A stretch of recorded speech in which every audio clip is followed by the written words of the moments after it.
right. Okay, I think we might be good. Yeah. There's another token. Yeah, there we go. Okay, that's fine. Don't worry about that token one right now. We're good. All right. We are live, ladies and gentlemen. I will be right back because Dad needs a drink. 1 second. Funny. Let's get a viewer in there, i.e. myself, i.e. me.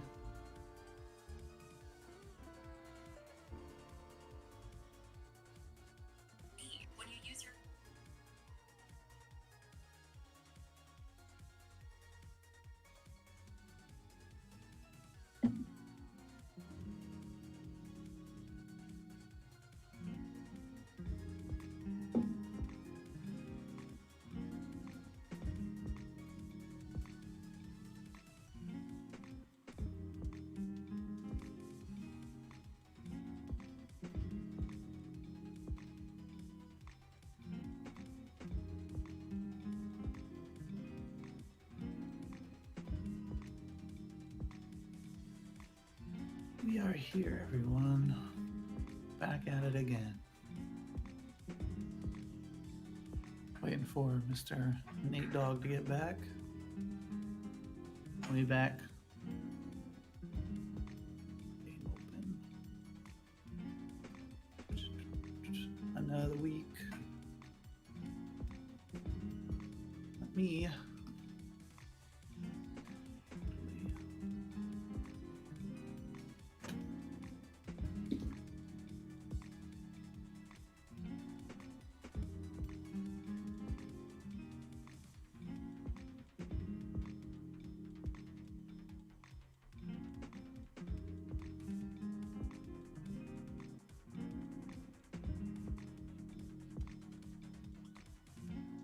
Stream has started.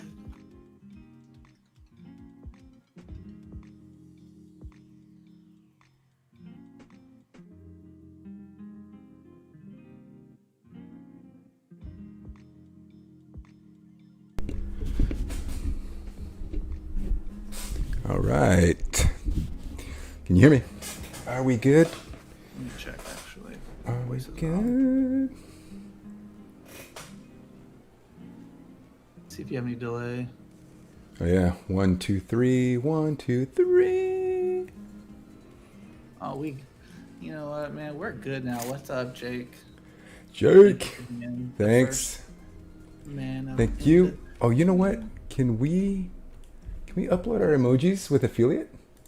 Or do we need to be one more, I think, huh? What do you mean? Our emojis. So we have One our more custom under I think we creator. I think we can, right?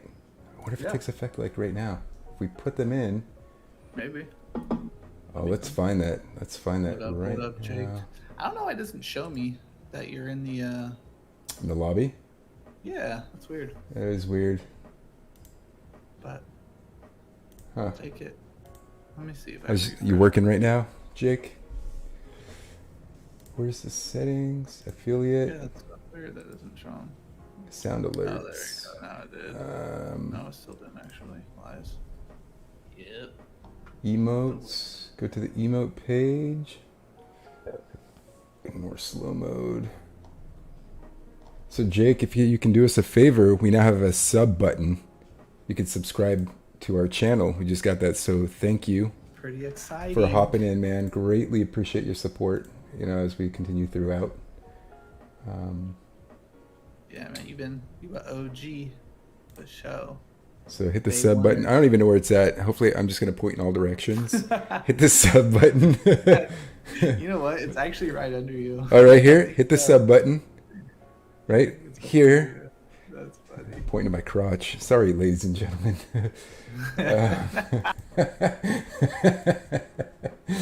Subscribe to my crotch right now. That is hilarious. Preview your emote. Enter emote. Oh my gosh. Crotch subscriptions. Hey, That's how we do it's it a real here. it's a real thing now, right? Stock that game. Standard emotes. Let's see. I'll do one. Do you want to set? You want the one with you and money? The That one's money fun. Yeah, cousin? Yeah, I'll see if I can get that one fun up. one. Let's see if we can get that one up. And I don't have my chart one. I want yours to be the chart. I'll do the happy me. I'll do the happy me. Yeah. See if we can get this up. All right. Bit tier emotes as well. Subscriber emotes. Yeah. All right. Hopefully that uploaded. Hopefully it's reflected. Find out. I hope. Let's see. All right. So we're gonna play like 5-10 minutes maybe of warm up games. Get the crowd going. Get the juices flowing here a bit. Do you know if actually I'll see on my phone. I think I have it on my phone. Twitch. It's all good now. Let's see if we could put the emotes up. I'm not sure how to do them. Should be like We're in learning. the chat. We're learning Yeah. first. Let's see. I think I. Wonder if I have to restart our. I don't want to have to redo our stream. Yo, what up? Oh, King, but what up, man? This is a guy from the YouTube channel. So. Yeah, What is King up? Baboon. Thanks for tuning in, man. Thanks for stopping by, man. Whoops. Appreciate it. Yeah, so give you a little rundown on what we typically do is, so we're just gonna like basically just mix playing video games because we enjoy that, and stock market because we also enjoy that. And so we'll probably get started in like the chat talk or the stock talk stuff in probably like 10-15 minutes. We usually just warm King up and Baboon. mess around and King play Baboon. some game a little bit and talk about some fun topic. Two things you like, man. We're on the same page then, man. You're in the right place. Beautiful, beautiful. Yeah, and if there's a game you want us to play, we're all about that. If you hit the sub button right down below, what we're going to be doing is inviting people to join us play in some of the games that we're doing. So Fall Guys, Rocket League, Counter-Strike, if you're into that. League of Legends, even. So Yeah, a few different ones we play. many, many different options, and just getting people involved in the process, right? Not just gaming, but obviously, hopefully winning some money on the other side of things. So as we get started, That is the main objective, making money in the market. shall we? Got some Fall Guy music in the background now. Yeah. All right, so kick it off with Fall Guys. Good spot to get going. So thank you all for jumping on with us. We're gonna get this started. We're gonna get some Fall Guys going. Actually, Ooh, you know look what? at that transition. Sorry, we're gonna go full screen. We're gonna go full screen on this one. Good idea. Oh, I still have your guy. Sorry, this is gonna be some content here that you're gonna see pretty soon. We got these emotes. You guys are getting a sneak peek. What up, Tanner? Thanks for tuning in, man. So Another OG in the building. thanks, brother. All right. Warm up with some Fall Guys. Hit the sub button below, please. That'd be fantastico. If you're on Twitch, that's where we go. And thank you to everybody for continuing helping us out, supporting us. That's making this happen. So just yesterday, we got it, or the day before, we became an affiliate. You got to The affiliate, which is exciting. go through a bunch of stuff. And that's because y'all guys. So we appreciate you guys. You're the reason that we got affiliate on Twitch. So we really appreciate that. You guys tuning in and chatting and all those things that Making Twitch it makes happen. before we can become an affiliate partner. Yeah. We're excited. It's as we just as the following continues to grow, that lets Nate and I put more effort and time and energy into this, which means we'll give you better insight on how the economy and market's doing, as well as better stock picks, and dedicate more time to the Discord. So it's just a win-win. The more we progress, it's a win-win for all of us. So Exactly. We'll do stream Fall Guys. Maybe we'll throw that on. All right. So yeah, can you all confirm? Is there a sub button? Just want to make sure I'm not talking yeah, random. You guys are like, what the hell is he talking about? Sub button? Subway? No, no Subway stocks right now. We're not talking about that. But Yeah, there's a sub button. Oh, nice, Jake. beautiful. It Thanks doesn't for letting notify us us know that. if you Yeah, guys are we don't subbing. know that. So please hit the button if you have the opportunity. I think you have to pay obviously, but if you have a Twitch account or Amazon Prime rather account, Yeah, it's Amazon free. Prime. So, but yeah, everybody have a good week. Man, it felt long, but it's good. Who's working right now? Follow Yeah, I button. know we got Thank you, one King person. Baboon. Appreciate I it. got the follow. I did get that one. We'll I did take see it that all. one. Yeah. I didn't get your alert though. Nothing popped up. Usually we have cool little, our logo spins and looks all cool, badass, and you get a little shout out. But thank you for following, man. Greatly appreciate it. Be sure to check out the content. We talk about stuff every week. I just realized I got something popping up here and I don't know why. Lots of content put up on YouTube, Facebook. We have a Discord channel. We'll post that here in a little bit. A link in the chat.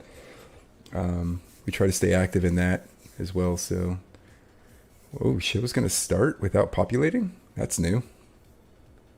It does that sometimes when there's not a lot of people in. Huh, interesting. Never saw that before. Yeah. But yeah, usually we'd like to start the day off, the night off with some light content. I'm actually gonna pull up Twitter. Let's see what Elon's up to. You know, We like to check see what in. this troll's up to right now. Pretty interesting. So Jim Cramer, side note, right? Jim Cramer, we were talking about this a little bit ago. Cramer's doubling down on the Ford electric truck. And what's the other unit that they have?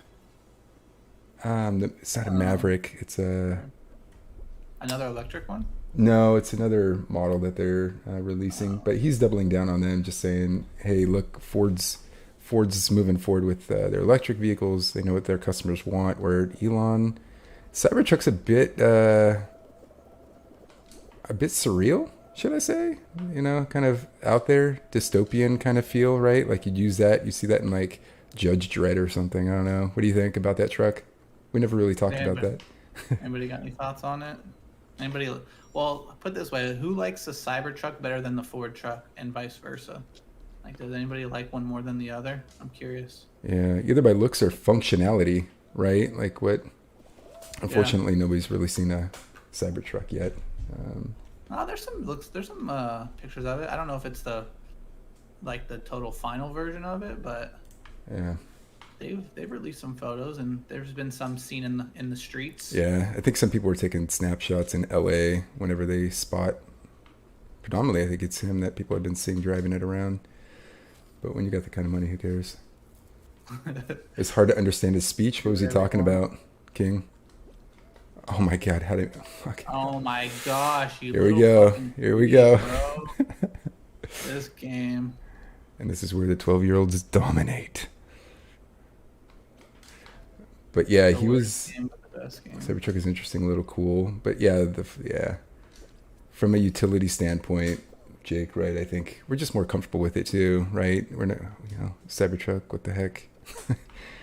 But yeah, Jim Cramer was totally just pouncing on the opportunity with Ford, saying how they've got their stuff together. Nobody knows what the hard Cybertruck part is, right? It's like, okay, so Tesla, get off me, bruh. What you want? You don't want the smoke. But what's interesting about the two is Yeah, the Ford that 150 does look nice. typical Ford, is the typical Ford person an electric vehicle person? You know, I think that's Yeah, the they're thing gonna have to convert their customers over, right? Is that? we haven't figured that out yet. And on the flip side, our Tesla, I'm very bullish too, King. I'm not gonna lie. our Tesla, fans, truck fans, you know, and so that's what I'm curious of, is kind of how that plays out, if, because it is out of both of their normal audience, I think, Mm-hmm. in a way. So it's gonna be really interesting. Did we make it, by the way? I didn't even see. I'm just sitting here. Cybertruck looks anything like 150, then good for me. Yeah, I know there's like a bunch of talks about them changing how the Cybertruck looks. I don't know if that I hope they actually went do. through, but I really hope they there's a do. lot there's a lot of rumors about them changing the look of the Cybertruck. So I don't know. Look at that I don't lightning think they though. will. Look at that nice inside panel. That's a competitive truck, man. I don't know. We're gonna have to It back looks out. dope. It's not bad at all. I'm curious to see how Oh, they did we plan on not? We integrating. didn't make it? It's ugly, says Tanner. What do you you, not like about you it? say, ugly being. He meant Elon's. He meant the Cybertruck. Uh, Yeah. The I'm pretty, no, go ahead. yeah, I'm more of a fan of the Ford as well. I like the look better personally. Yeah, it looks pretty. Look at that, man. They got the tablet. I think tablet's kind of the new norm too, huh? Like if your car doesn't have a tablet, probably what 2025. Ooh, I like the ooh. screen in the middle. They did a good job on that. Mm-hmm. I like that look. What's the hauling capability? Curious. Cybertruck is nasty. Yeah, reminds me. Tanner, it reminds me of like people are sleeping on Rivian. Oh, interesting. The Cybertruck reminds me of like a Sleep cyberpunk. on Rivian. Nate, you like that one, right? The Rivian? Is that the one that you're talking about before? It's one that I've been eyeing, but I Yeah, wouldn't say that. you mentioned it. Yeah. So there's a couple brands in the Lucian and a couple others. Bad and reliable reviews. Oh, 100% King. Cyberpunk and Halo. That's hilarious. That's true. Cyberpunk and Halo. Yeah, no, you're right though, King. If it wasn't for Tesla really diversifying their portfolio and being very ambitious in what they've been doing, they probably wouldn't get anywhere. Especially when you cancel a car, from up the Plaid Plus. Usually on that kind of news, your stock would tank. Kind of like which company was it that is going under now? Oh shit! We talked about it. I can't remember off the top of my head. The Did electric car company that said they don't have any they don't have any money left. Yeah, they're gone. Oh man, which one was it? I was gonna say it's not Root. On my I was mind. like Root. No, it's not Root. Um, I like Root. That's a different company. it's a good one. Man, it's Guess slipping it's off my Lincoln. mind. What is it? There's a SPAC deal, right, on that one? Yeah, Yeah. I think so. Was it? Yeah, I think so. Thank you, Jake Lord. Good Lord, why couldn't we? Whatever, Jake. Yeah. Thank you, Jake. There we go. Lordstown. Yeah. Yep, that's exactly what it was. They're going And you kaput. know what's interesting about this? I personally believe this is the first of what many will eventually be. I think this is just a story that we're going to continue to see personally. What Because startups failing? all these electric companies, like how many electric car, 18-wheelers Oh, or whatever you want to eliminated. call them, like, oh shit, they This is changed it. elimination round. Okay. Gotta be a little more careful. Did you die? Yeah, I would have All paid right, more let's back attention. out. Yeah, me too. It's a Yeah, car electric. and a stock. I'll pull it up here in a second, King. uh, They were doing electric vehicle, and Yeah, they got a lot of pump, and I think they went up to like $30 or something. yeah, That they might were be up there. wrong. Yeah, I'll pull them up here in a sec. But then they started dying off because I think a company came out with like a short report on them. Like this is a BS company, Yeah, and like they're not Ride. gonna make it. That's the ticker. Ride. And then they said this week they were like, we don't have any money left. Yeah, We might they're like, we we literally might do not have money to to. produce the vehicle we were supposed to deliver within the next couple years. Like, oh man, And what's crazy is their stock valuation. It's like a couple $1 billion. 2 billion, 2 billion.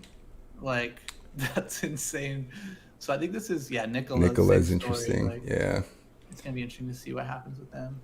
In China, we But talked about this almost 4 weeks ago now. The incentives that China is creating to go against Tesla, and all the yeah, the incentives, tax incentives, and so forth that all the Chinese companies are going to be getting manufacturers and I think even I'd assume drivers, right? You get tax incentives, kind of like Tesla.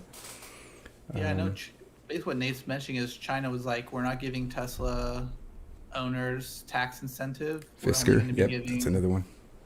We're only going to be giving Chinese electric car companies the rebates on purchases. So Right. that was a pretty big move. And it's interesting. It's really the battle between Neo and XPEV. I've been an XPEV for a really long I'll pull time, them a up. fan. I think Neo is something that got way out of hand too quick, and I don't think they're going to be as successful in the long term as XPEV. XPEV, I think, has better one. I think they have. They're They have 32 billion better. cap. Yeah. Yeah, they're big. They Not have a bad. better. They have better investors from when they first started. Like Alibaba, I think owns, or Jack Ma owns like 15% of XPEV. So they have some good financial backing and resources. We've talked about the And viability of a company by mhm, virtue of institutional investors. So who owns that? Yeah, and even if we look at the institutional ownership, like people this last quarter have been selling out of Neo, and they've been buying into XPEV when you look at the numbers, which is really interesting. curious to see what they say on Um, this one. and XPEV's actually doing a lot better job. I think Neo started Top doing a better 7. job at their batteries, which I Interesting. think is a big thing. But XPEV has been doing a better job on their AI, on their automated driving. And so XPEV is really going after competing with Tesla on the automation part of things. Um, Basically, how XPEV really got started is people from Tesla actually went over to XPEV, and so Tesla's actually saying that XPEV stole some of their technology. Oh my gosh, I'm sucking right now, dude. Let's go. But I Squad think mode. XPEV's definitely the better bet out of the two if you're comparing it to Neo. Yeah. Come on, dude. Yeah. Let me get in there, bruh. We. Oh my gosh. Okay. Yeah. And my assumption too is once companies start getting going, a lot of M&As are going to be happening. Mergers and acquisitions are Bro, just these going to start dumbasses, dominating dude. the market. Yeah, I've been looking into a lot of lithium and battery stocks. I have some. I'll talk about this a little later because I said I would earlier this We've week been as holding well. one for a long time. You Yeah. still holding LLKKF? Yep. I still hanging on to them. They're a good little OTC. That's an OTC play, but everyone should take a peek at that LLKKF. They're pretty small, but that's one I've been holding on. I'll hold on to Yeah. for a long 21 time. cents. Yeah, just give idea. Right I here's can't the remember if description. Vail is lithium or not. Veil. I'll look them up Let me right look it now up. while we're loading. I got you. They do. What metals do they do? I don't know. They do iron ore and Yeah, nickel. pellets. So I think iron ore and nickel are Iron interesting. and nickel. You're going to need nickel with the lithium. I mean, that whole industry is going to get clobbered by demand. Kind of like inflation happening. But we'll talk about that in a little bit. But yeah, Yeah, I market agree. I cap's think 200 million for LLKKF. That's a long hold. That's an investment hold for me. yeah, XPEB does have Buffett and Alibaba. Yeah. I personally think XPEG's eventually going to pass up Neo. XPEG just talked about going into Europe, and then after they go into Europe, they're going to try to get into the US. But US is a really hard market for some companies to get into. But I agree, they'll both be successful. But I think XPEG is eventually going to pass up Neo. Yeah. A lot of Yeah. people don't realize is when Neo, before they got the hyped, they were at like $3 or $5 a stock, a Oh, we got share. number 1 jersey on? Or wait, what the hell? We didn't make it? Damn Yeah, I it. didn't realize that either. Oh man. Our teammates are sucking, dude, because I did decent that game. I know I got good placement. Um, but yeah, a lot of people don't realize about Neo is when they were at $5 or $3 a share, they were actually about to go bankrupt as a company. And then they started getting all this hype about their company when all the electric hype started happening, and basically people buying into their shares saved the company. They were about to go bankrupt, which is really interesting. So we'll see who ends up on top. Yeah. Yeah, Neo's up there. Market cap. Oh, public These are float. higher than XBEV actually on market cap. Yeah, I was gonna say the They're float's like, pretty high too. 71 billion. Yeah, they're double the market cap. Wonder how they've been That's doing interesting. last 6 months. That'd be an interesting chart analysis. I'd be curious to see where Neo's gonna go. Where do you think it'll float? I mean, I have my own perspective about the stock market in the next couple of months. We'll see how high they can get.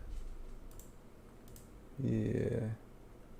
My bad, I'm not paying attention. Oh, you're good. You're good.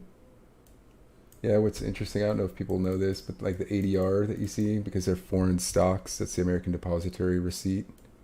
And that's essentially the U.S. securing securities that represent the foreign market. You see Tanner's message? Oh my gosh. I'll sub if the Niner hack. Oh, hell no. In fact, you know what? I got my coffee right here. Shit. This coffee feels real Oh good. shit, that was funny. I'm going to be burning an Eagles jersey here very Oh, soon on this stream. I'm just saying. yeah, Shots fired. Halfway through the stream, we're burning Eagles jersey. I heard the Eagles are looking for a quarterback. We'll talk NFL too once the season starts. You know, we're It's gonna gonna be a gaming NFL slash stock channel, man. Yeah, I think splitting. Hey, what up, Randy? Yeah. Randy, you should be admin by the way now. Back. So yeah, everybody heads shout up. to Randy. Randy's the admin. Thanks, Randy, for helping out, doing what you do. Really appreciate it. Yeah. And again, thank you to everybody for hanging in here with us. This is a long journey we're about to embark on. Just got affiliate here on Twitch. So what the hell is going on? wait. And King, we'll post our chat here after we win or lose. Okay. Let's say win or lose, and then I fucking died. I jumped on the wrong freaking. Wait, For why Discord. did it put me on the? Oh, your boy. Hey. Underneath the chat. Let's go. Underneath the chat, there's a link that you can click on that will get you into the Discord. Couldn't see who subbed. I'm gonna die. Did we get the first sub? We have the button. We do. Thank you, Randy. I don't know who subbed. I didn't get to see it. My bad. I hope it's not the Eagle fan. God damn it. That's funny. Oh, nice, Randy. Thank you, Randy. Was that a good beat? Was that a good beat, or do we need to swap it to like a Britney Spears "Hit Me One More Time"? You know what I mean? Hit that sub button one more time. Hit me, baby, one more time. Thanks, Randy. Appreciate it. Yeah, Randy, you good? Oh, Tanner. Ooh. Man. Appreciate that too. Thank you, Tan man. Appreciate it, guys. Love you, brother. Very nice of you. Much and love, we'll come brother. up. We'll you wanna after this game? Do you wanna start getting into more of the topics? We've already kind of started, but Yeah. We'll jump into inflation here, and we were already kind of talking a little bit about it. let's finish this up. After this, we'll run through some of the slides, and then we can go through. Yeah, we kind of have inflation as a kickoff with some crypto. I did say we would talk about call options. I'm going to do a very, very, very, very basic level of it just to give people an idea of how that works. And then there's some tech stuff kind of brewing up that could affect the FANG. You hear they want to rename the FANG group? I forgot what they're trying to do to it, but I saw one. There's a one person talking about like FAAAM or something weird like that. Yeah. Because Alphabet now instead of Google, right? Yeah, exactly. And there's a couple other because I forget who else. There's some movement in the S&P and some of the big hitters. Oh, interesting. So they're trying to accommodate for the new At this point. the new ones. What does that even mean? Like, but yeah, there's some interesting things kind of. Yeah, I'm gonna look for it. To do with some regulation.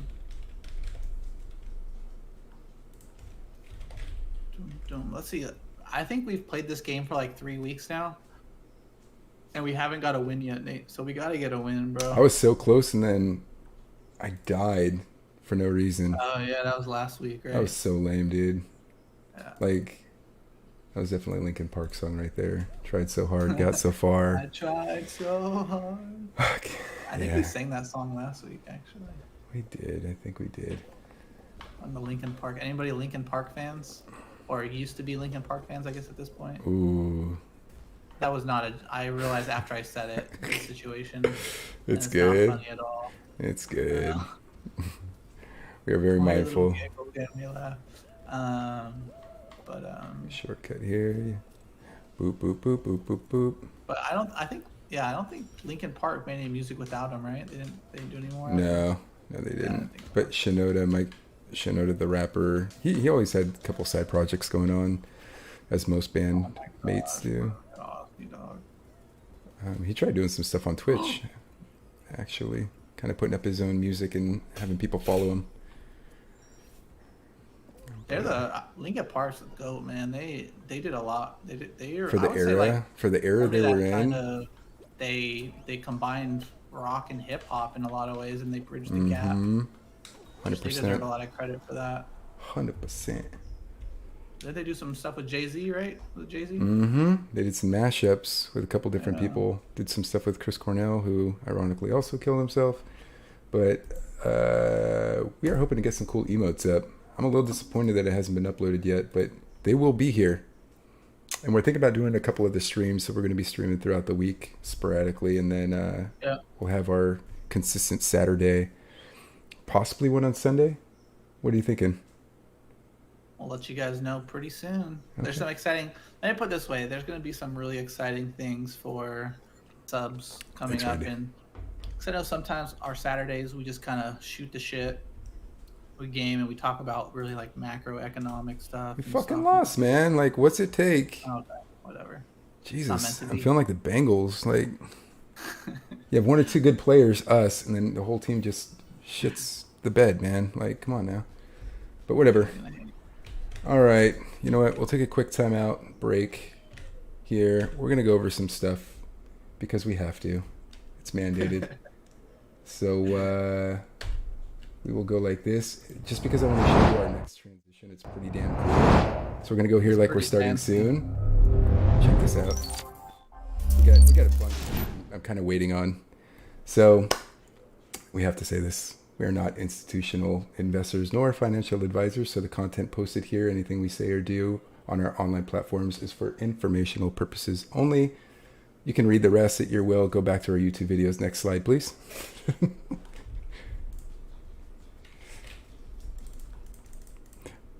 Sometimes take a few days.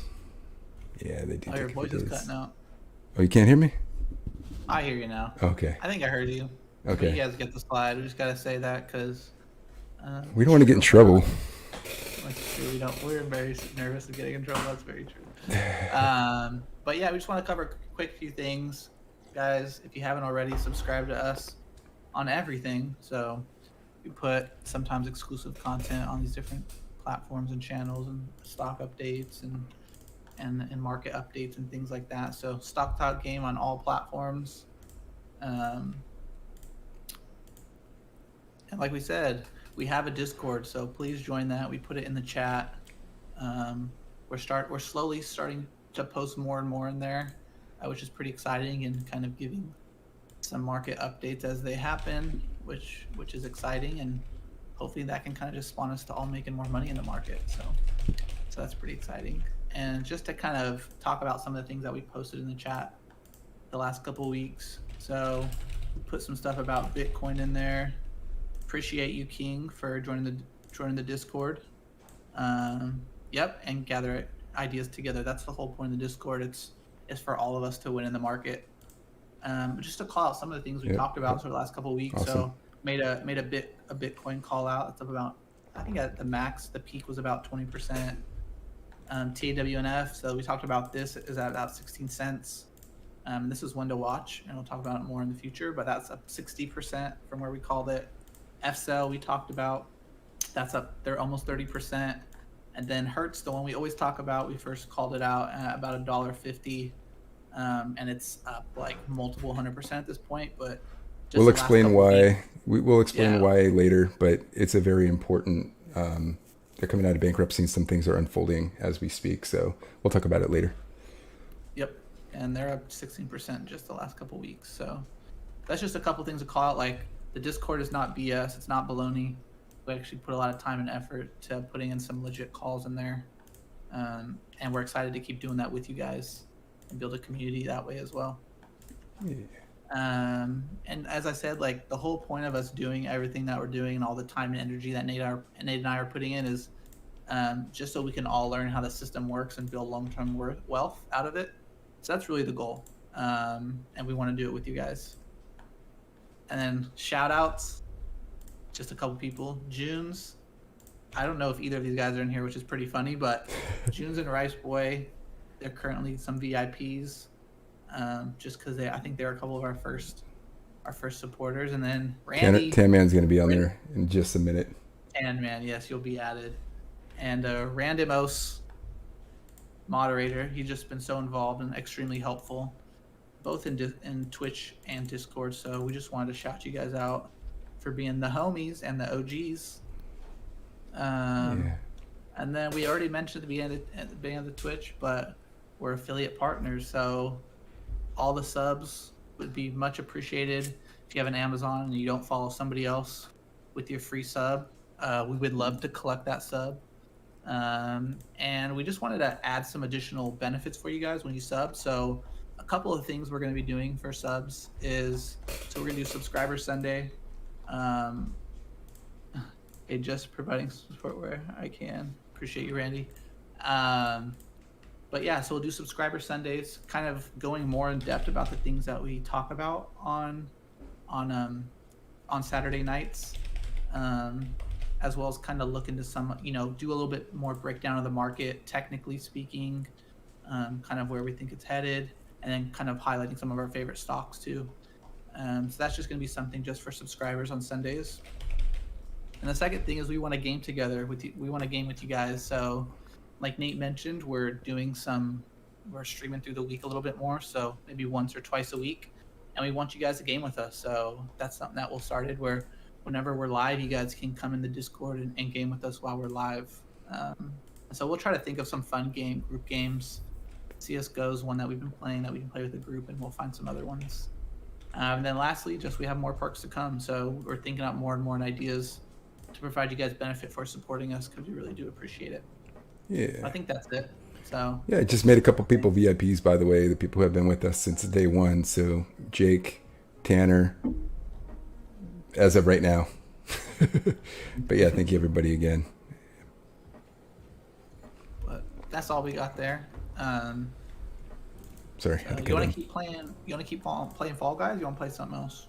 Anybody got? I'm trying to think what games we have or which ones I've done. We could play whatever. If anybody wants to hop in, has a suggestion, please let us know. We could keep running this. We could do a little rocket, shoot the crap. We have Counter-Strike.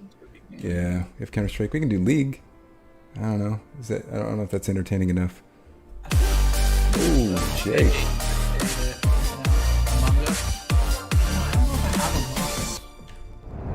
I think this is what we'll do for everyone who subscribes. We'll find a day where we play Among Us, kind of as a big group. Among Us. You want to do Among Us? We can do Among Us right now. I don't think I have it downloaded. What? All right, that's fair. We can download it while we're going. Thanks, Jake, man. Appreciate it, brother. No, we appreciate that, Jake. But I think during this week, we'll find a time when everyone can jump on, or those who can, and we'll play Among Us or something together. So we'll definitely make that happen soon. Yeah. But I think, CSGO, League, or we can keep playing Fall Guys. What do you think? League, Dead by Daylight. I'm kidding. The game I hate. PUBG. There's some PUBG. That's kind of interesting game. I suck at that game. I have it downloaded right now. I suck at that game though. We have Grand Theft Auto. You have your Grand Theft Auto uploaded, up to date rather. Can the stream handle that? I think you want to try it. If it breaks everybody gets to witness our breaking. Yeah, they're all PC games right now, Jake. Yeah. But if there's any cross-platform, 100% down to do something. Yeah. And King, if you have anything, let us know. But you want to try GTA? Do we want to do this? Go fuck around with it. All right. We'll stay here. Let's keep this talk going. But since GTA, when did you first play GTA? I played it on PlayStation, like the top view. Oh yeah, back like old school. Yeah. How man. about everybody else? When did you guys first play Grand Theft Auto? Old school. I don't even know how my parents let me play that. I was like 6th grade, I think, when PlayStation came out. I'm surprised any parent let anybody play that game, man. I don't know how I got that game. That was gnarly. Me too. In high school, King Baboon. What platform was it? PS2, Randy. Nice. Let's go Yeah, dude, the original GTA was hilarious. You literally just like We going online? We're going online, right? 1 second. My thing's being weird again. Yeah. Yeah, we're going online. Oh man, I hope my. Oh god, I hope it's not gonna try to download something. You're My poor. Wait, Bro, seriously. did you just I don't know. I must have been hiding the game or something because under your pillow like a porn mag? You like slide slide in the pillowcase? But I think, first of all, I think I got the PlayStation was gifted to me. I don't think my parents bought me the PlayStation. I was always a Nintendo kid growing up. I always had Nintendos. And I think someone gave me the PlayStation, and I think it probably came with the Grand Theft Auto. And I knew, if I remember correctly, I knew it wasn't a good game. So instead of letting my parents see it, I just always kept it in the PlayStation. Like I never took the disc out. Yeah, that's good. It was always in there. That's good. So, That's smart. yeah. All right, I'm hoping GTA connects. I'm hoping it does. Yeah, I'm seeing if mine connects on my end too. It's trying to install some stuff. Social club. Yeah, I'm having some error on mine. We can try something else. Oh Lord. Alrighty. Let's go. What do you guys want? So we can either do Fall Guys, Counter Strike. Let's say League of Legends, or Raft. There you go. There's your guys'. Oh, my GTA's now. We can do a poll in here. Is yours had an error?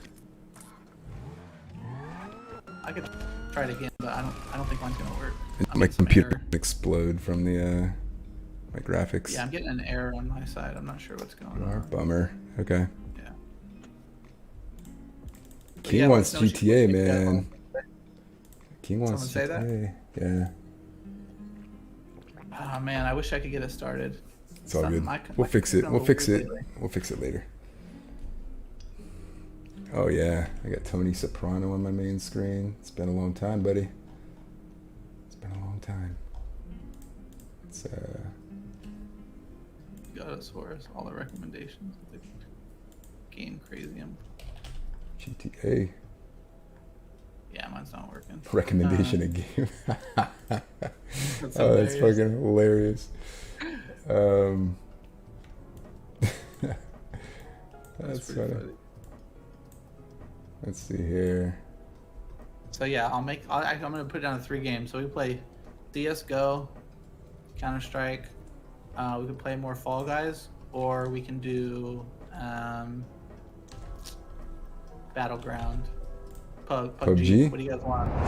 PUBG, it's a shooter up. It's kind of similar. I just have to update it, so I'll be a couple seconds, but PUBG? shouldn't take long.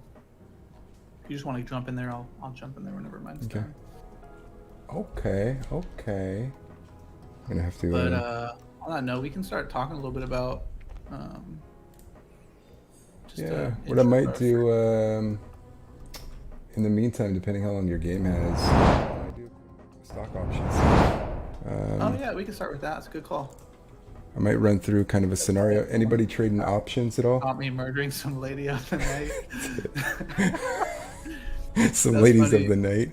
Because that's funny because I only had the first Grand Theft Auto at my house, but my next door neighbor, who was like my best friend growing up, he had a PlayStation 2, I think, when it first came out, and yeah, we played Grand Theft Auto all the time, and it was, what was the one? It's hilarious.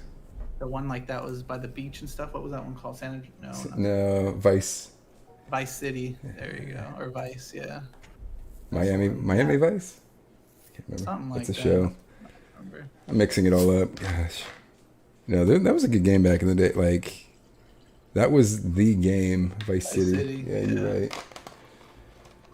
But yeah, San Andreas, dude. That's when they came out with the bike, when you could ride bikes. That was San Andreas in the hood, where you're hopping on your little BMX bike, doing tricks and stuff. Yeah, so I don't really ever trade options. I haven't really done it, but it's something that Nate has gotten to quite a bit. Yeah. And so he's actually had quite a bit of success lately. Yeah. Even when the market was going down, he was still having some success. So strategic by all means, but while I don't know why my Grand Theft Auto is still trying to like load, but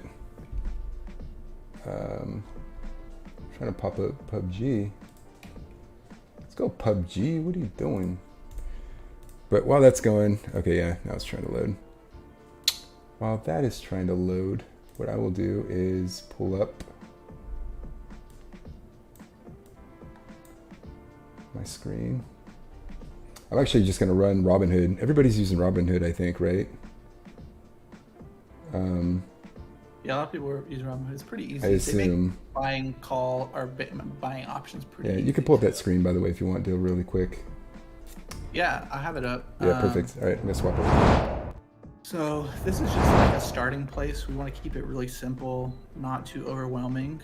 But I'll let Nate cover just the basics. Yeah, so the whole idea behind call options is you're able to access the securities or equities by virtue of you're essentially placing an order to buy the stock at a certain price at a certain time, right? So there's a buy sell like any normal stock. Somebody's trying to sell a security, an option, and you're trying to buy one with the right to purchase it in the near future. So as the seller's putting this on the market, they're getting what they call a premium. TD Ameritrade is a good one. Dill uses that. Think or swim, right? And so what you're trying to do is take the premium that is being put on the market. So the seller's putting a stock or an option on the market. They're collecting a premium because you're paying, if you're buying the call option, you're paying the right to own that stock at some point in time. And so as you can see on the screen, strike price, that's where you break even, is if you're able to purchase it either below or at that price. That's essentially where you're going to break even if it ekes up to that point. So you see the break even point, strike plus premium equals or break minus, break even. Sorry, the screen's a little messed up. Strike plus premium. So essentially, I'll pop up a screen here in a second. Sorry, my screen is Please, goofing a if little anybody bit. has questions, please ask us questions. But I'm going to keep this as simple as possible. The idea is you have the right to buy a stock at a certain price. But the very, very important thing to note here is you're buying in denominations of 100. So the bare minimum, so one share is actually 100 shares of the stock itself. So let me. So like as an example, so say, let's use Ford because we've been talking about Ford. Ford's at it's like what, $16 right now a share. So if I'm buying one call option for Ford, I'm buying 100 shares of Ford's. I'm buying the right to 100 shares of Ford stock. So that's something that you really have to keep. You really have to think about because you have to understand your risk. So if you're buying 100 shares times $16, that's a pretty big buy if you're thinking like your potential upside gains or downside losses. It's not just buying one share of Ford, you're buying 100 shares of Ford. That's like an easy way to think about it. Right. So I'm going to pop this open really quick and go through it. I think y'all can see the screen, right? I hope so. It hasn't changed yet. I'll let you know though. Yeah, it should pop up here in a second. 1600. Yep. What are you talking about, 1600? So here's an easy one. Ambev. This is the sell beverages. Yeah, $1,600. Mm-hmm. Yeah, sorry. $16. Yeah. Correct. Buy. So that's what you're buying if you decide to execute the option, right? So here's the idea. Ambev, this is an easy one, or if anybody has a different stock, let me know. But Ambev, this is just kind of an easy one because the premium is going to be slightly or dramatically less. The higher the price, the more the premium typically. So specifically, if you see something ramping up, you see an uptrend going or a rally occurring, what I look for are value stocks. Typically anything under $20 is what I got my parameters that I stock, if you will. And so as you see a downward trend, this is when I'm looking to buy either a stock on the dip or I'm buying the option, depending what it is, because you're buying an opportunity to buy it in the future, right, at any point in time.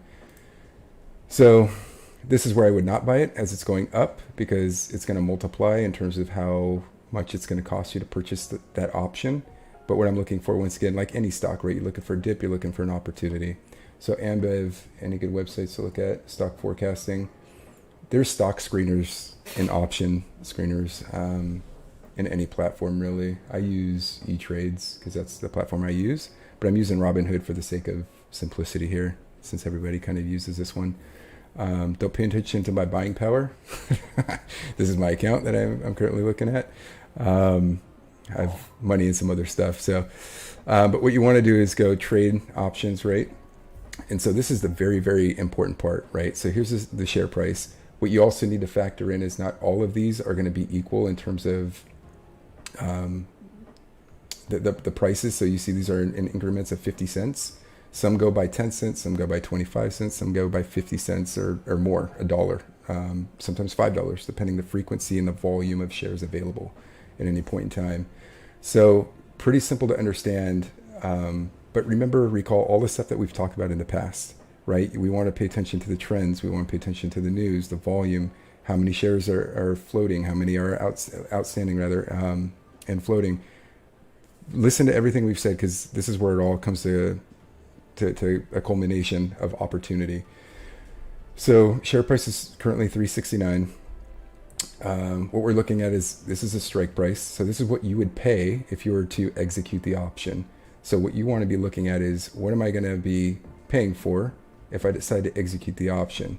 So here's the risk and premium that you'd be paying and what the other person would be receiving if you were to buy the stock. So buy, call. I'm not going to talk about selling calls. I'm not going to be talking about buying puts. That's even further down the road that we'll talk about.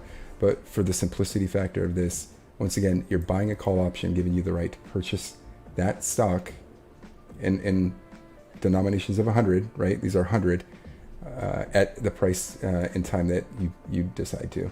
So right here, you see all of these different options in dates, expiration dates. So July 16th, you'll see October, January. What I look for, first and foremost, I try to go out as far as I can and kind of work backwards. So what I want to do is give me as much time as I can to accumulate wealth over time. If I think Ambev is going to spike in the summer because sales at 7-Eleven are going to peak, Coca, all the Pepsi, or not even Pepsi, but soft drinks that are under Ambev are going to peak because people are traveling, the movie theaters are opening, etc. Those contracts are going to start to rise and prices are going to start to increase in the share price, etc. So what I'm looking for is, okay, what's going to happen between now and January 21st, or maybe even 2023? The further out you go, the more the premium is going to cost you. So bear that in mind, because the risk that the person is taking to sell you the opportunity to buy it from them is going to increase, right? Because you could buy it. Yeah, a vid is definitely warranted here. You can YouTube all this stuff, but since we have your attention right now, feel free to ask as we're moving forward through this. So 2023, I kind of work backwards. I'm going, okay, what's the cost to me if I'm trying to buy this at $3.50, right? What's the opportunity here for me to be able to purchase this? And so what I'm looking at, if I want to buy it at $4, there's a premium of $1.43 is what we're looking at, right? And here, Robinhood does a very nice job of giving you an opportunity to look at if it were to go up, if it were to go down. The beautiful thing with call options is once you buy something, the most you're going to lose is what you invest in it. So remember, we said these are in chunks of 100 shares. So it's $1.43 per share, right? Multiplied by 100. Down here, it tells you your max loss is 145 because that's what you're paying out. So your worst case scenario, you lose $145, but you're also investing way less than what it would cost you to buy 100 shares at $3.69, right? So that delta is the risk reward that you're assessing at that point in time. So do you want to buy those shares and ride it out and hope that it rises and not have money to buy other shares? Or do you want to just buy the shares and hope that everything works out? And so what we're looking at is, where's that break-even point, right? So we're hoping $1.43 per share plus $3.69 equals the break-even of $5.35, rough, or $5.45. So the price of the stock needs to hit $5.45 or more for you to make a profit on this. So think about this, January 2023. Do you think the price of this is going to go above $5.45? That's ultimately the question at the end of the day. And are you willing to pay $145 for that to come to fruition, potentially? That's the basics of call options right here, the fundamentals of it. So as you're looking through, right, you want to be paying attention to, I'm not going to get into the Greeks. This is a whole different ball game here. Delta, theta, vega being the volatility of the stock, the theta being the indication of the price decaying over time, if you will. So the closer, I'll talk about that a different day. I'm not going to get into that. Yeah, Open that's interest, a yeah, lot. that's getting deep. Open interest, how many stocks are open to, or how many have been purchased at this current time. Implied volatility, won't get into that. But the main thing you want to be paying attention to is are you willing to risk or pay this amount for potential reward in 2023, right? So I do a lot of long call options, meaning I'm buying way out with the assumption that the economy is either going to get better or that specific industry is going to take off. This one, for example, summer's coming up, October 15th, instead of paying, where are we at? How do I reset this?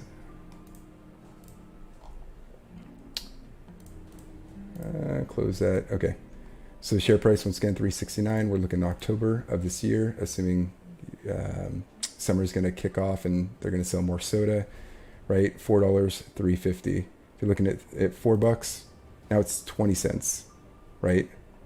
And multiply by 100, $20 instead of 145 or 100, over $100, because the time frame between now and October 15th is way shorter. The And premium, so as you can see there too, the break-even price is lower because it's a shorter time frame. right? So that's the pros and cons of all this, projecting a price for the stock with the proper. Exactly, King. Exactly. The change, that's the change for the current day. So it lost 8 cents for the day. As you can see, the stock dropped 2.89%.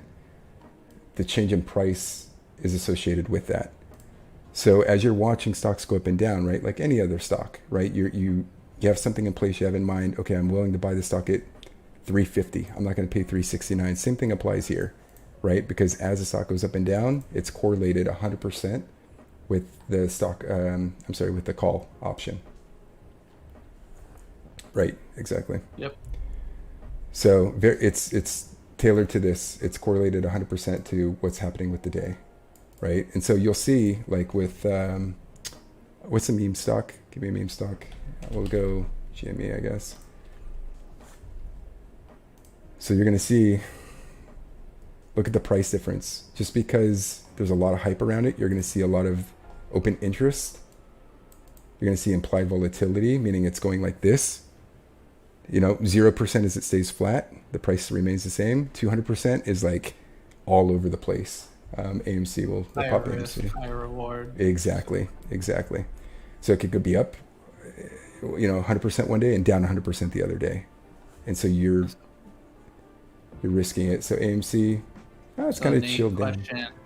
Say you buy a call option for sometime in 2022, do you have to hold that call option that whole time, or can you sell it at some You could point? sell it at any point in time. Very good question, by the way. And I've done that multiple times. In fact, what was the meme stock? Clove. Yeah. So this one, I lucked the out on this one. So I bought a long call option on this because Dylan and I have been paying attention to Clove for 3-4 months, maybe. I talked about it back when it was at like $6-7 a share. Yeah. So I bought a call option like way out from when we first discussed it. It was probably more than 6 months ago. But say, I was like, I bought it, I'll buy it in November.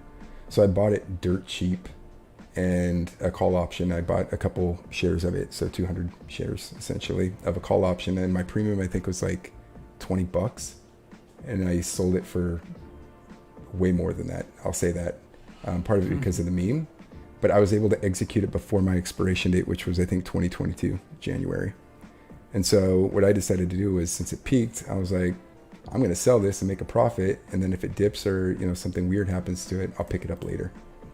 So Nate, when you're looking at finding a specific... Not GME. I would not either, King. Yeah, GME would be sketchy. I'm staying away from that. When you're looking at a time date to purchase, what are the things you're looking at? Is it the volatility risk? Is it how close the break even is? Kind of what? Everything. Yeah. Very, very good question. So what I'm looking at, for example, is, the change is a big component of it. I'm looking to see where the trend's at, like we do with anything, right? You're looking at the graph. Where's it going? I'm looking at the news. What's the... the airlines, for example, they all banded together this last week and were like, we want flights to start going international. So I'm going, okay, what stocks do I think would go up where I don't have to invest all my money? So let's see if let's go American Airlines. So you have American Airlines. They came out swinging. I think it was American Airlines with a couple other folks. Let's preface this. So, as Nate just said, American Airlines, travel's picking up. So Nate mind, okay, their demand goes up. That means they're going to start making more money. So in theory, their price should go up, and Exactly. maybe Nate's looking at maybe towards the end of the year or something, or beginning of next year, Yep. as a time for the stock to start moving higher. Exactly. And I know so- people are going to travel in summer. In fact, there's record levels of people traveling this week. And so for me, I'm going, okay, can I beat people to the news? Can I beat the news, right? Is kind of my mindset is I know what's going to happen theoretically before investors know, right? But you also have to, like we mentioned last weekend, the market is working against you. Other people want to make money. So how do you get one step ahead of them? And by part of call options, this is what I'm looking at. So figure summertime, probably August, November is where I'm going to be looking at, just to kind of figure out. The other thing is I don't like paying more than about $150 a call option. I'm just going to say that right now. All my call options are typically less than $150. Anything higher than that, I don't feel like paying the premium for that. So basically market illiterate here. What happens at your expiry date? So either it'll automatically expire if it's out of the money.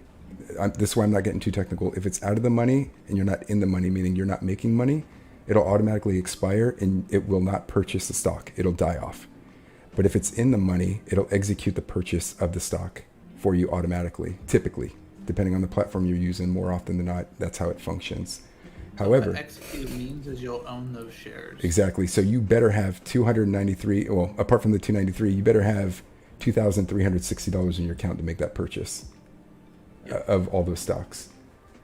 So, but you could beat it to the punch, oftentimes like I do, is I hold these either to purchase them at the price that I came in. So if it's at $23, that's my strike price. I paid $338 to have the right to purchase the stock at $23. So at any point in time between now and November 19th, as it says on the screen, if it goes to $50, I have the right to buy it at $23, even though it's at $50. So that's the contractual agreement you have with this person or institution, more likely than not, that's putting these up for sale. So they're gaining $338 from me, but I have the right to buy it at $23 between now and November 19th. That's how any call option goes. And that's exactly what I'm looking at. So when I'm looking at, I'll go back to ABEV. So like as Nate looks at that, so we use ABEV as another example. It's like, okay, we think due to the economy reopening, people traveling more, people are taking, I think, more road trips than ever this summer. Yep. People are going to stop in gas stations. They're going to buy sodas. People are going to movie theaters. Let's go Avis. That's car rental. I bought them early on. I bought them when it dipped. Like I bought these at like $15. Same example. So like in your mind, it's like you're trying to find stocks that you have a really deep conviction in. Jesus. That are going to move up sometime over the next 6 months or something. Exactly. So I'm not paying $1,400 for this. Like if that's a scenario, sometimes I look at what's the price to call price. I'm looking at 94. Sometimes it's cheaper, honestly, to buy the stock itself rather than the call option, depending on the price. Hey, everybody in the chat real quick, is Nate's mic breaking in and out? For some reason, I'm hearing it break in and out. Is anybody Sorry, hearing my mic might be a little off. And I need to step back. I'm way too close to my mic. Real quick. I'm way too close to my mic. There we go. Your gain might have been messing up, making your voice go in and out. Yeah. Just ahead. Perfect. Thank you. So yeah, I'm looking at stock price. I'm looking at call price, and I'm taking that delta to say, okay, thanks, King. I'm looking at this price and I'm looking at the call price, and I'm going, does 14.25? How many shares can I buy at $94 versus 14.25? It might just be in. It's good. I think so. Well, yeah, we're on Discord too, so it might sound different, but that's kind of how I work it, right? In like this car company, you'll see it gets way more expensive the closer we get. Cheaper the closer we get, right? So June 18th, we're June 12th. So in 6 days, do I think it's going to be worth more than $95? Fuck if I know. Like, 6 days doesn't give me enough time.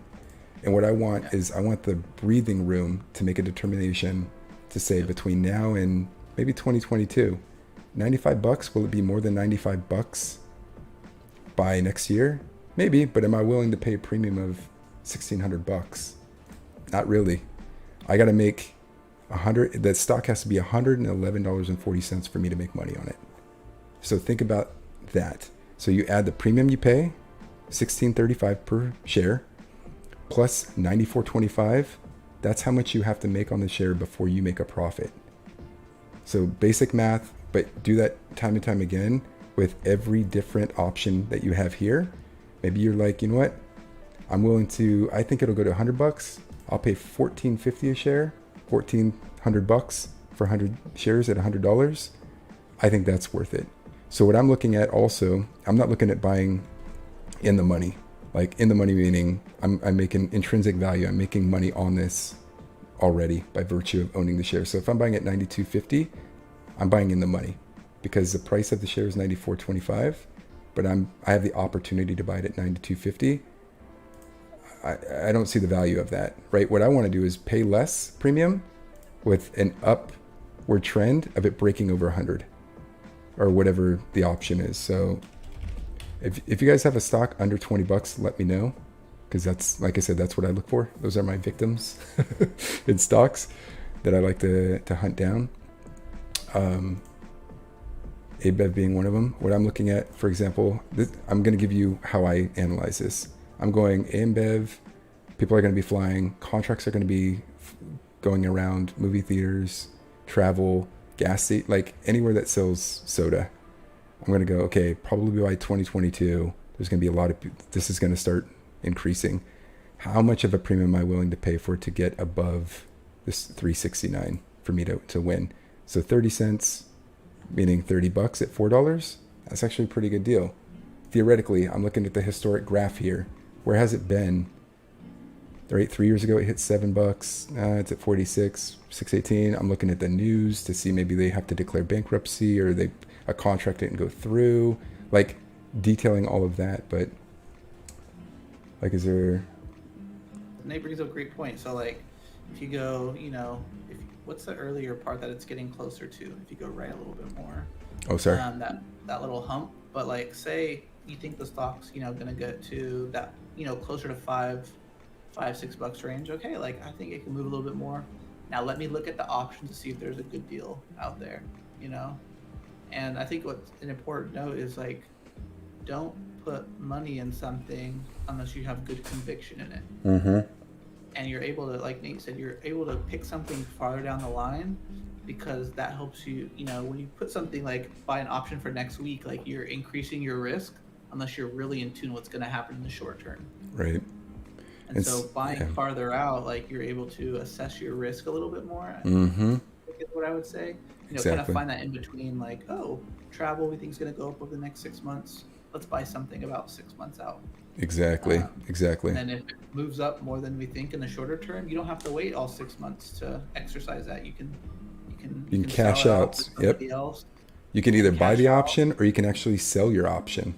So you have the right to sell your option to somebody else as well throughout the process. So, say it's, we want to exit or we want to buy for $1, the right to purchase 100 shares at $7.50, right? So what we need to ensure is if we're going to buy this, go to the graph, $7.50 or $7.55 is our break-even point. We want to make sure that we get above that range. But if you see the trajectory climbing up and this change price increasing as well, if that increases as well, you can actually sell your option to somebody else, or you can purchase at $7.50 and then sell the 100 shares if you want to. I'm not going to get into it, but you can also sell a call option with these or a put if you have 100 shares. So that'll be another day. But like, honestly, like AMBEV, I don't know where they're going. I haven't looked them up a whole lot, but I'm looking at, honestly, I actually might buy this call option come Monday when the market opens for $10, right? Like literally 10 cents a share, 100 shares. For $10, you have the right to buy this at $5 by the beginning of next year. We're 6 months out. But if for whatever reason it starts climbing and people start buying into it by July, August, because summer's hitting and people are traveling and there's a demand for Ambev, there's an opportunity for you potentially to sell it. But what I'm willing to pay here, I'm willing to pay $10 instead of 100 times 300. I'm willing to pay 10, put that on the side, kind of wait it out on the sidelines, and if I lose $10, I lose $10. But there's also an opportunity for me to make money on that as well. They have it on the phone. I don't see it here, but they actually have a percentage likelihood of you making money on these options too on Robinhood. They do a whole calculation of it. Jake, to answer your question about volume, it's just, I think if you're thinking about buying call options, I think what Nate said is start with really low price stocks. Yeah. And that's mostly just because, and just buy like one call option on a really low price stock, because that's going to decrease the chances of you losing a lot of money in case the stock doesn't go the direction you think. I think that's the first thing to think about. And when it comes to volume, I think to start out, stick with stocks that we know are a little bit more popular. They could still have a really low price and still be a bigger company. And so bigger companies typically are going to have a lot more trading volume. So if you want to eventually sell your call option because it's already gone up a lot, then you don't have to worry about trying to find a buyer for that because there's already a lot of volume in that stock. Right. So stick with bigger companies that have lower price per share, and then just start out with buying one call option, and just kind of play around with it, get a feel for some people like buying calls and puts way more than they like buying shares of companies. And I will tell you my portfolio is 50-50. My portfolio is 50-50. Half of mine are call options at this point. And that's because after the pandemic and COVID, I took my gains and then realized there's other opportunities that I could kind of diversify my portfolio with call options. And that's what I've been doing for the last, I say 5 months. I've always done call options, but more so now than ever because there's uncertainty on where the market's going to go. And we've talked about the cyclical and the industrial changes over time. But to your point, Jake, the other thing to note, I think this is also very important, is yes, there's a volume ticker here, but the bid and ask, this is called the bid-ask spread. So you see 5 cents and you see 15 cents. So there's a 10-cent difference. Essentially, this is the liquidity factor of how likely is it that you're going to be able to sell at the price that you'd like. So people are saying there's 2,311 bids at 5 cents. Multiply that by 100, right? And so there's that many shares that are being requested from a buyer to say, I'm willing to buy this call at 5 cents. And you have over 100 shares multiplied by 100 call options, if you will, 100 call options times 100 shares at 15 cents, saying we're willing to sell these at 15 cents. So it's interesting because Robinhood actually splits it and takes the median or the average here and says 10 cents is the number that you should put out there.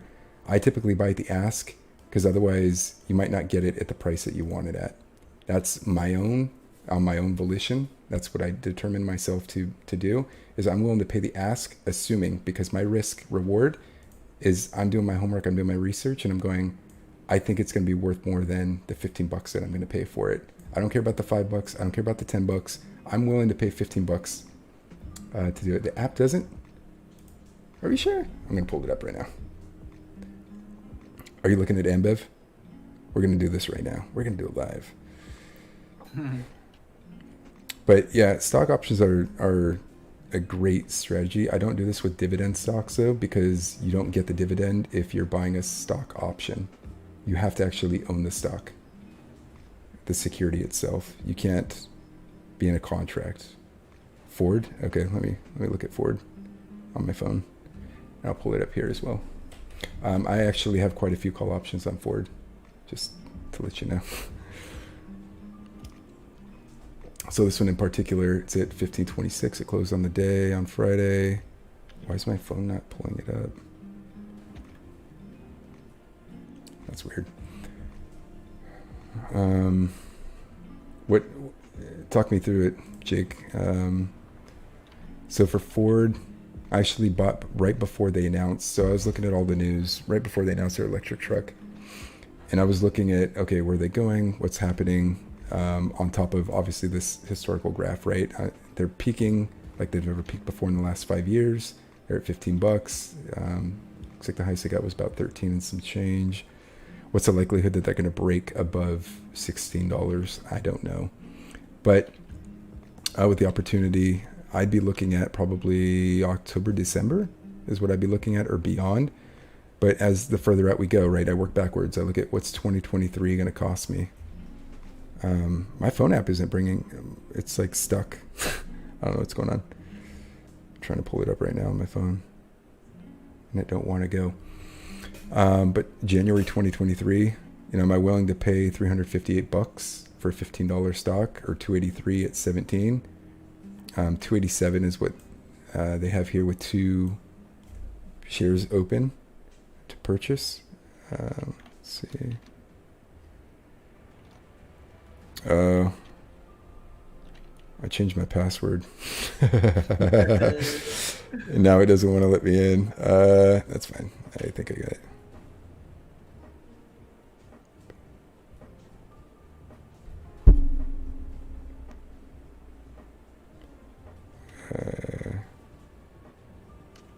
There we go. Okay, I think I'm good. Ford's a good one though, Jake. This is one that I would actually be looking at buying.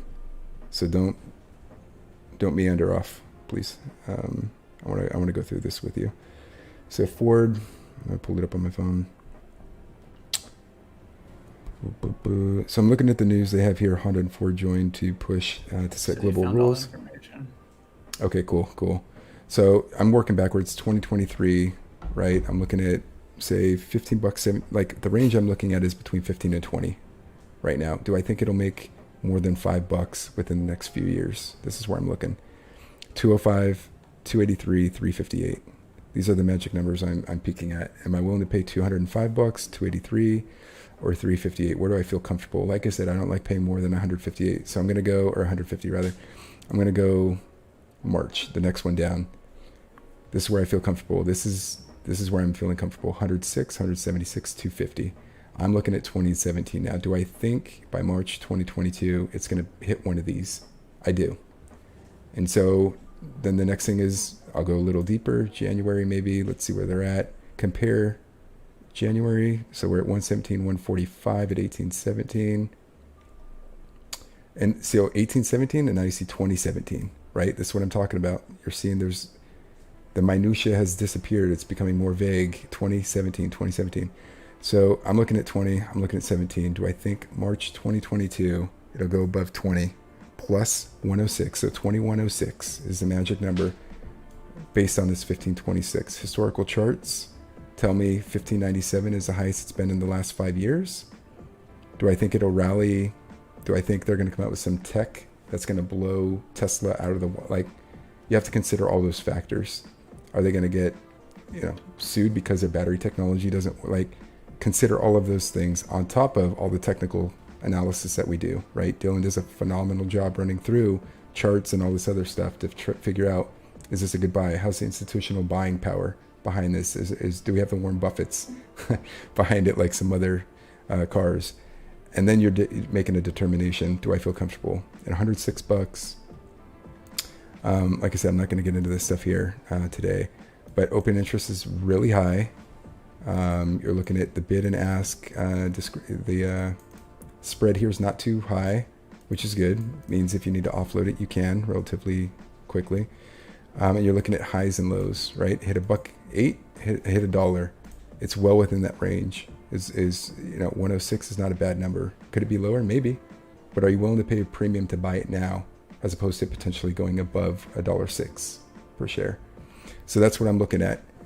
This would be a buy for me. Probably, I'm looking at this. I'm not telling you to buy it. I'm saying for me, I'm looking at this at $1.06. Once again, break out the graph here. It's got a, let's see, 2106 is what it's saying. At $20, $1.06. Yep, that's right. So it's got to be at 2106 by March 2022 or before. Remember, you can execute or sell prior if that's what you prefer to do. I've done that many times because I don't think it'll ever hit that point again. Say, for example, some news comes out, something happens, maybe a meme stock decides to blow Ford up. They hit 20 beyond 21, maybe they hit, I don't know, 26, and you're like, I'm cashing out. That's as high as I think it'll go by March 2022 at this rate. Because maybe it happens at the end of the year, December. Something happens and you're like, I got 3 months. Maybe it's at $17. What do you do? Right? But remember, you're also only paying $106. That's your maximum loss. Right? As opposed to buying 100 shares at $15, $1,500. You have the right to buy them at $20 or sell the option and execute or not. So that's how predominantly these cover options work. Is this something that you're willing to risk, right? Potentially lose $100, but what if you end up buying even $100 worth of Ford Motor shares and it drops to $5 because some lawsuit happened, or their truck didn't sell as good and their earnings came out poor, right? So you have to bear all of that in mind as you're moving forward. So Robinhood I actually like the intuition of Robinhood. It has everything here. I make it simple. Very simple, too simple, right? Hence why they're getting sued. But for gamification. But this is something I constantly look at. And I'm looking for, I'll call them Bambis, right? The wounded stocks, value stocks that we always talk about, the opportunities for growth that maybe right now, specifically around earnings time, where we post, about earnings and stuff coming out, on our social media, we want to make sure that we're paying attention to that, because if for whatever reason EPS is down or revenue's down, but Dylan and I talk about this quite a bit, it's like, it was down, but is that accurate?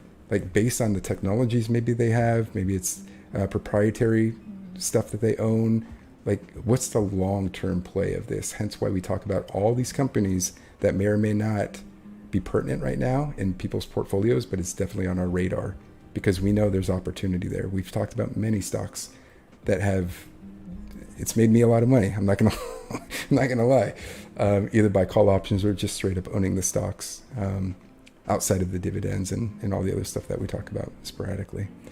So that's kind of it in a nutshell. I don't want to dominate this stream by that, but more than happy to talk about it. Jake, I hope that helped you. I know you had a lot of questions about that. Randy, hope you're able to, and King, make some opportunities out of these options as we're going forward. So, like I said, half of my portfolio is covered options at this point. In fact, I have a couple expiring next week. I'm gonna have to make a determination on one's losing money, one's up a little bit. So just get perspective. I'm gonna write it out till the end on the losing one, just to kind of see. Sometimes you get lucky and it spikes throughout the day. We talked about stop losses last week and the week prior. Be sure to have those. If $106 you put in, maybe you only want to lose 50. Put a stop loss in so you only lose $50, not 106. Things to think about, But I digress. Dill? No, thanks for covering that, man. And to give context, these are the kind of things that we're going to be going over on our subscriber Sunday streams, just really digging in more into the details of things, because I know we cover a lot of content, especially mentioned before, like big content about like inflation and deflation and interest rates and all these things that can be extremely complicated, and we only have so much time to cover them when we're playing video games, and so that's why we wanted to start subscriber Sundays, just for everyone who subscribe. Like, we're going to dive into the details of things just like we did with options right here. So that's just another reason to subscribe. If you're a Prime member, you can do it for free. So, but yeah, thanks for covering that, Nate. Yeah. I think that's helpful for you guys to get started. And we're not the. There's probably other videos online that you can watch. Go to YouTube, type in like how to buy call option 5. Find like a few 5-minute videos, and keep just digesting and ingesting more information about the best strategies and the best techniques and the basics of doing it. Just our recommendation is to get as much information you can before you start making actual buys. And I think after this, 30 minutes of Nate talking, as well as a couple other YouTube videos, I think you guys will have a good grasp of buying call options for the first time or continuing to buy call options. So Yeah. No, thanks for calling. Thanks for covering all that, Nate. Yeah. I think it's helpful for everybody since we've been talking about call options for the last few weeks. Yeah. Yeah. All right. On a sad note, my PUBG is like for some reason not updating all the way. Okay. Okay. That's fine. That's fine. Or wait. I think I just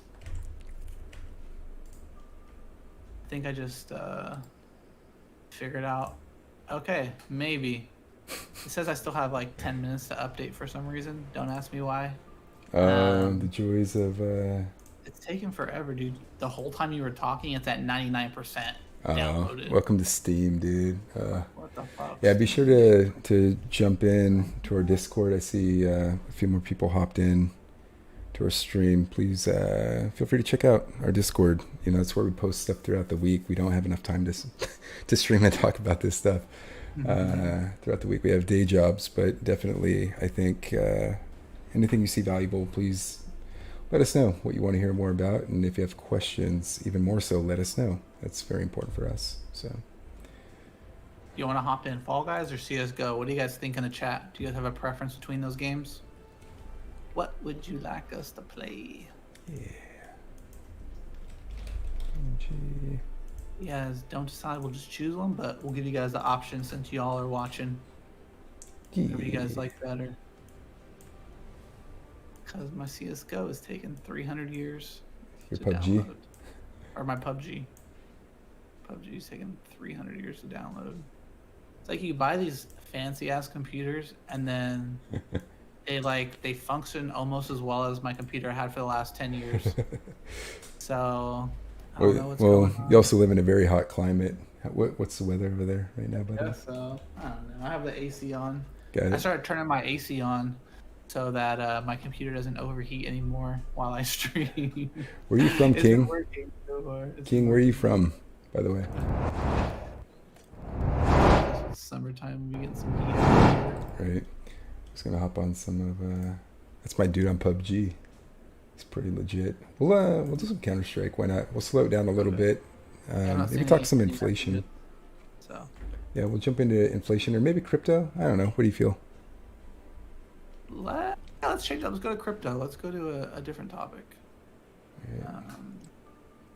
Switch it up on y'all a little bit because I've been diving into crypto so much more than I have in the past. Just really trying to understand the marketplace and get a better grasp on where it's at and where it could become and what it could become. And specific coins I like and things like that. Luckily, my game's in Spanish, so y'all didn't see that I got suspended for dipping out of a game. I raged the other night. Are you suspended right now? No, I'm good now. I raged pretty hard though on a game. The other day? Yeah. Oh no, that's when we were playing, right? Yeah, I think I remember. I think we both dipped. Actually, I might have a ban as well. Yeah. No, yeah, I think you're good. But Fall yeah, Guys we is can probably do easier on your system, but you already played, so CSGO. Okay. We put the read your graphics down. mind. Read your mind, Randy. Gosh, not Read your again. mind. Dude, my computer better not be doing this again. Remember the other day when it didn't want to play CSGO? Is that not surprising? Oh yeah, I remember that. So everyone in the chat. So Nate and I the other day were jumping on for on one of the stream nights to play CSGO on my computer. I keep saying this D3D device file where I have Oh, my computer all the again? way updated. Yeah, dude. Like sometimes What's the my deal, computer will let man? it, and then sometimes it's like, no, you ain't playing this game today. So I don't know, dude. It might just. That's Why is that interesting. not surprising exactly? Interesting. I don't know what the hell's going on. It doesn't want to go? No, yeah, it's not going. Oh man. Ugh. Oh What no. I'm saying about buy these computers and they don't even do nothing. Like, what the heck? Let's see if it goes. Come on, you can do it. Aten, how you doing? Oh. ATEN. Thanks for joining us. Yeah, man. Thanks for joining. We are playing. Well, Nate's playing games. Let me see if I hit your invite and see if it'll take me to the game. Okay. Last time I had to restart my computer, but I don't want to do that right now. So, see if this works. Oh, come on, game. I know you want to open. We believe in you. GTA don't want to go. Dude, nothing wants to go, bro. I don't mind killing some people, you know. I already tried that. It didn't work. We could try it again, but I don't think. No, it's good. Do rocket or you have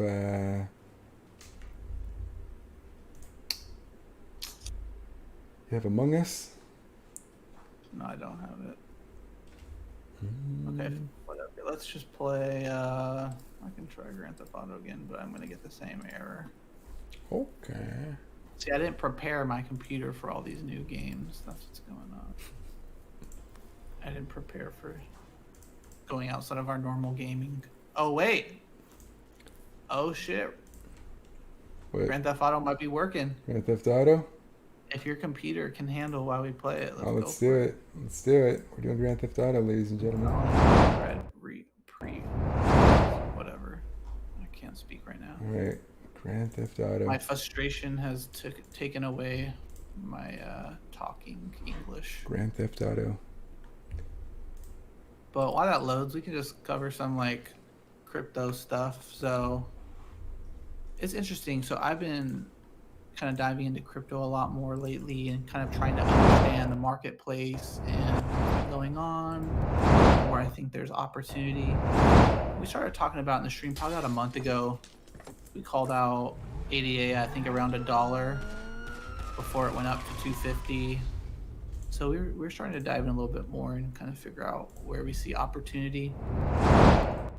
And crypto's an interesting space because it's pulled back. You know, everything's pulled back from a high at this point.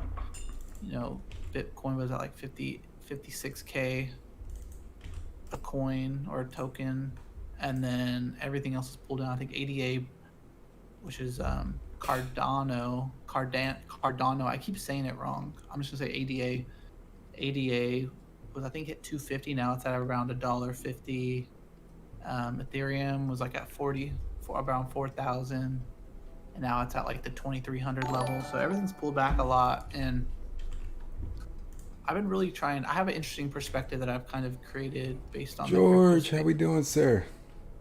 Of what I might take place, or what might happen.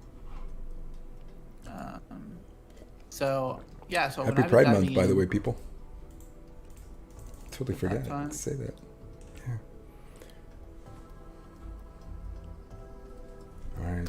Come on, GTA. But what I've been kind of like looking. If you want to, my GTA is still loading. If you want to bring up the PowerPoint real quick. Okay.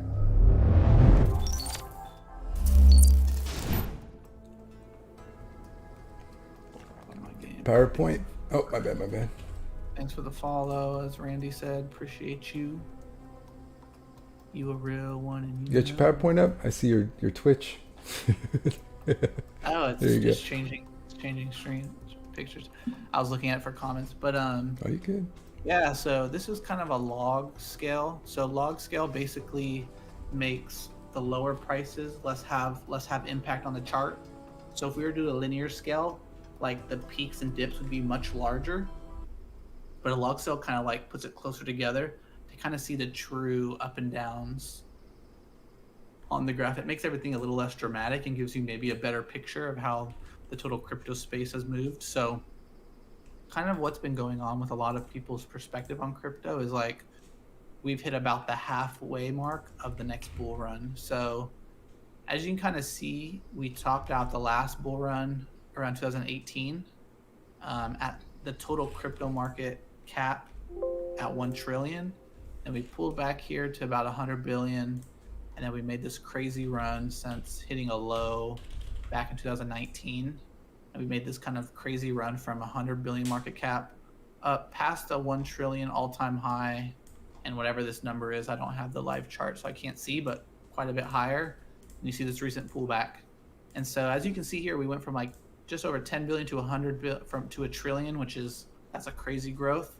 And so that's why people are like, they only think we're halfway through, is because we're not even close to as much growth that we had in the last bull cycle for crypto. But I've been kind of like taking inventory of what's been happening. Dude, my game is still not loading. I don't know what's happening. I think we're gonna have to. RIP on Grand Theft Auto as well. All right. We And I don't know what's happening. it's good. It's My good. computer's tripping on me. I gotta task manner this real quick. 1 second. So annoying. End that task because it's freezing my computer. In the meantime, I just sold some of my Dogecoin. Did you? Yeah, I did. I sold half of what I had. It wasn't a lot, but it was enough that I had to let it go. So Going as Fall Guys goes, kind of jumps up. Like, so people think we're like at the halfway point of the next bull run, but I'm starting to think that it might not be the case, for a few reasons. So one is I personally have seen that crypto has kind of mimicked the stock market for the most part. So not as of lately from the dip, but before that, like the market was going up when crypto did, and crypto pulled back when the market did, and it kind of was following the same trajectory. And I think it's because we have so many more retail traders owning crypto now than we did maybe in 2016 or 2017. And so, people who are buying all the meme stocks or buying all the high tech growth, because that's what most of these young retail traders are buying, like ourselves. We're kind of seeing, I think, a parallel between the stock market and crypto. And something really interesting is when we saw crypto pull back on May 15th, that was when the popular tech stocks like PLTR, XPEV, some of these really popular names, that's when they bottomed and started moving higher. So what you literally see potentially is retail traders moving from crypto back to the growth names in the stock market. But I think that's the first thing we have to think about is the current person who owns crypto is much different than the last bull cycle. Another thing that's happened is there's a lot more. If you want to invite me to a Fall Guys game, the next thing that you have to think about is the next thing is that a lot more coins have gone into the exchanges. So forgot I was going to look up it before the start of the stream, but there's so many more tokens than there was back in 2016 or 2017. And so what that does is that dilutes the amount of people who are buying, I would say, the more legit coins. Bitcoin, Ethereum, Binance, ADA, I think, is a little more legit at this point. And so you have a dilution out of the more popular crypto and the legit ones that are going to survive. And you have more money going into, quote unquote, the shit coins. And so that's really important because that's going to truly impact the short-term upside in these I think in the crypto market. And so kind of like what I think are, this is a different slide, but let me go to the next one. Actually, there's one more point I want to bring up. Not the Doge. I had to, okay. Man. I had to let it go. So the another thing to think about is the change in the investor. So this is a graph that shows Bitcoin divided by Cardano. And so what that basically means is the higher the price of Bitcoin compared to ADA, the higher this chart grows. But the higher ADA goes compared to Bitcoin, the lower the graph goes. And what we're seeing in the market right now is ADA has significantly outperformed Bitcoin, and we're basically testing all-time lows of this ratio. And so in my mind, that thinks that something might be brewing. We could see a change in the type of crypto that people own by the retail adoption. And, we might see a shift where Bitcoin is no longer the dominant crypto. I don't think that's going to happen, in my opinion. But we're seeing an all-time low in this ratio, which points to me that this chart needs to start moving the opposite way, which means I think there's a couple scenarios. And this graph is the same exact for Ethereum and a lot of these other kind of smaller altcoins, as people call them. And so I kind of put together a couple scenarios I think could happen for the crypto space. So the first thing is, as I said a second ago, the ratio between Bitcoin and altcoins is changing. So that just means altcoins continue to move higher where Bitcoin doesn't move up as much in a percentage point basis, which in turn means prices going up in altcoins more than they do Bitcoin. The second thing that could happen is Bitcoin goes on a run and altcoins consolidate. And so basically what that means is if Bitcoin's price goes up but altcoins stay the same, then that ratio I showed you on the chart that price will start going upwards. Another thing that I think could happen in the crypto space is that Bitcoin consolidates and altcoins move lower. And so basically this is another thing that would move that graph I showed you up higher over, say, the next 6 months or something. And the last, I think, of these scenarios that could happen is Chrome's trying to update on me. The last scenario I think could happen is that the whole crypto market actually pulls back farther. And so basically what that means, and Bitcoin not falling as drastic as the altcoins do. And that would also move that graph higher in price. And so I'm starting to just think about the crypto space a little bit different and how it's changed. And so this is something that I would start, I would advise everyone else to start thinking about is there's thousands of more coins on the market. Let me see if I have another slide here. I don't remember if I do. What up, Junes? You want some Fall Guys? We're doing it, man. Do you still have the thing on the screen, Nate, by chance? Yeah, you're up. Okay. And so why I think a crash could potentially happen, and Nate, if you could tell me if people are chatting because I don't have it up. Yeah. If they have any questions. Of course. But so why I think a crash could happen based on all the points I just laid out is, so when we think back to the .com crash, to give context around it, is the stock market got crazy overvalued to levels never seen before. And then basically that caused all these, I would say, really speculative tech names that really had really high valuations and no revenue sell off drastically, and it essentially created the whole stock market to crash. And so I'm starting to think that crypto might need something similar to the .com bubble for the legit coins and crypto to actually survive. So this is kind of, and I would curious of your perspective on this, Nate. Yeah. Do you think Amazon and other tech names that were around during the .com bubble would be successful if there wasn't a crash? And my theory behind this is there was so much money going to these companies that were shitty, just like there's shit coins now. Yeah. There's so much money going to shitty coins that would suppress the growth that Amazon could achieve because there wasn't as much consumer investment in the company. 100% agree with that. I think that a crash actually helped out the legit companies. And the only reason Amazon is as big as it is today is because of all the shitty companies that, they ended up delisting from the stock market, and all that money that were in the shitty companies went to Amazon and maybe these more legit companies. Yeah. That's kind of a wild theory, but what do you think about that? I think it's a fair theory, right? I mean, money's got to go somewhere. People pull it, move it, whatever you call it.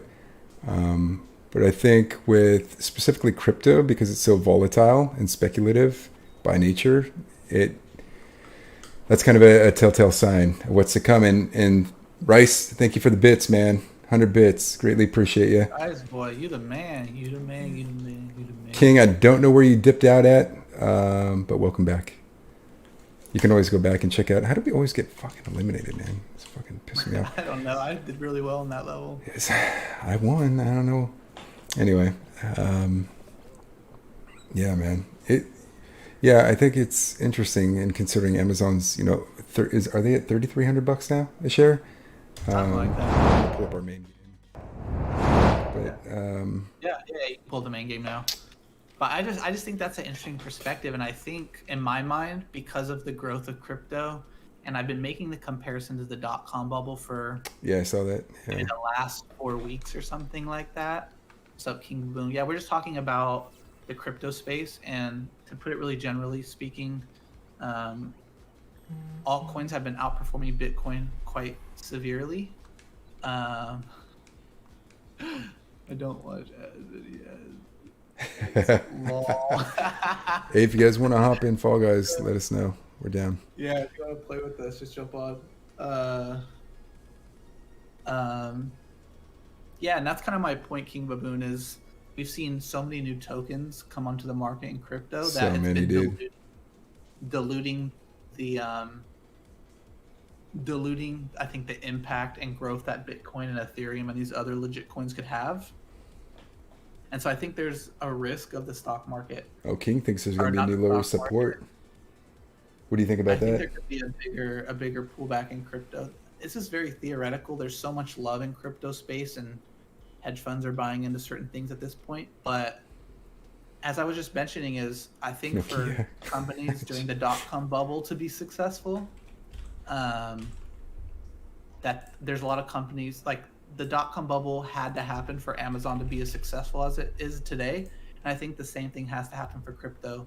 We need a crazy crash in crypto for the Bitcoins, the Ethereums of the world to actually be successful in the long term, because capital is pushing to those shit coins and things like, I'm sorry everybody, but Dogecoin as of today is a shit coin. Thank There's you again, nothing Rice. legit about the company.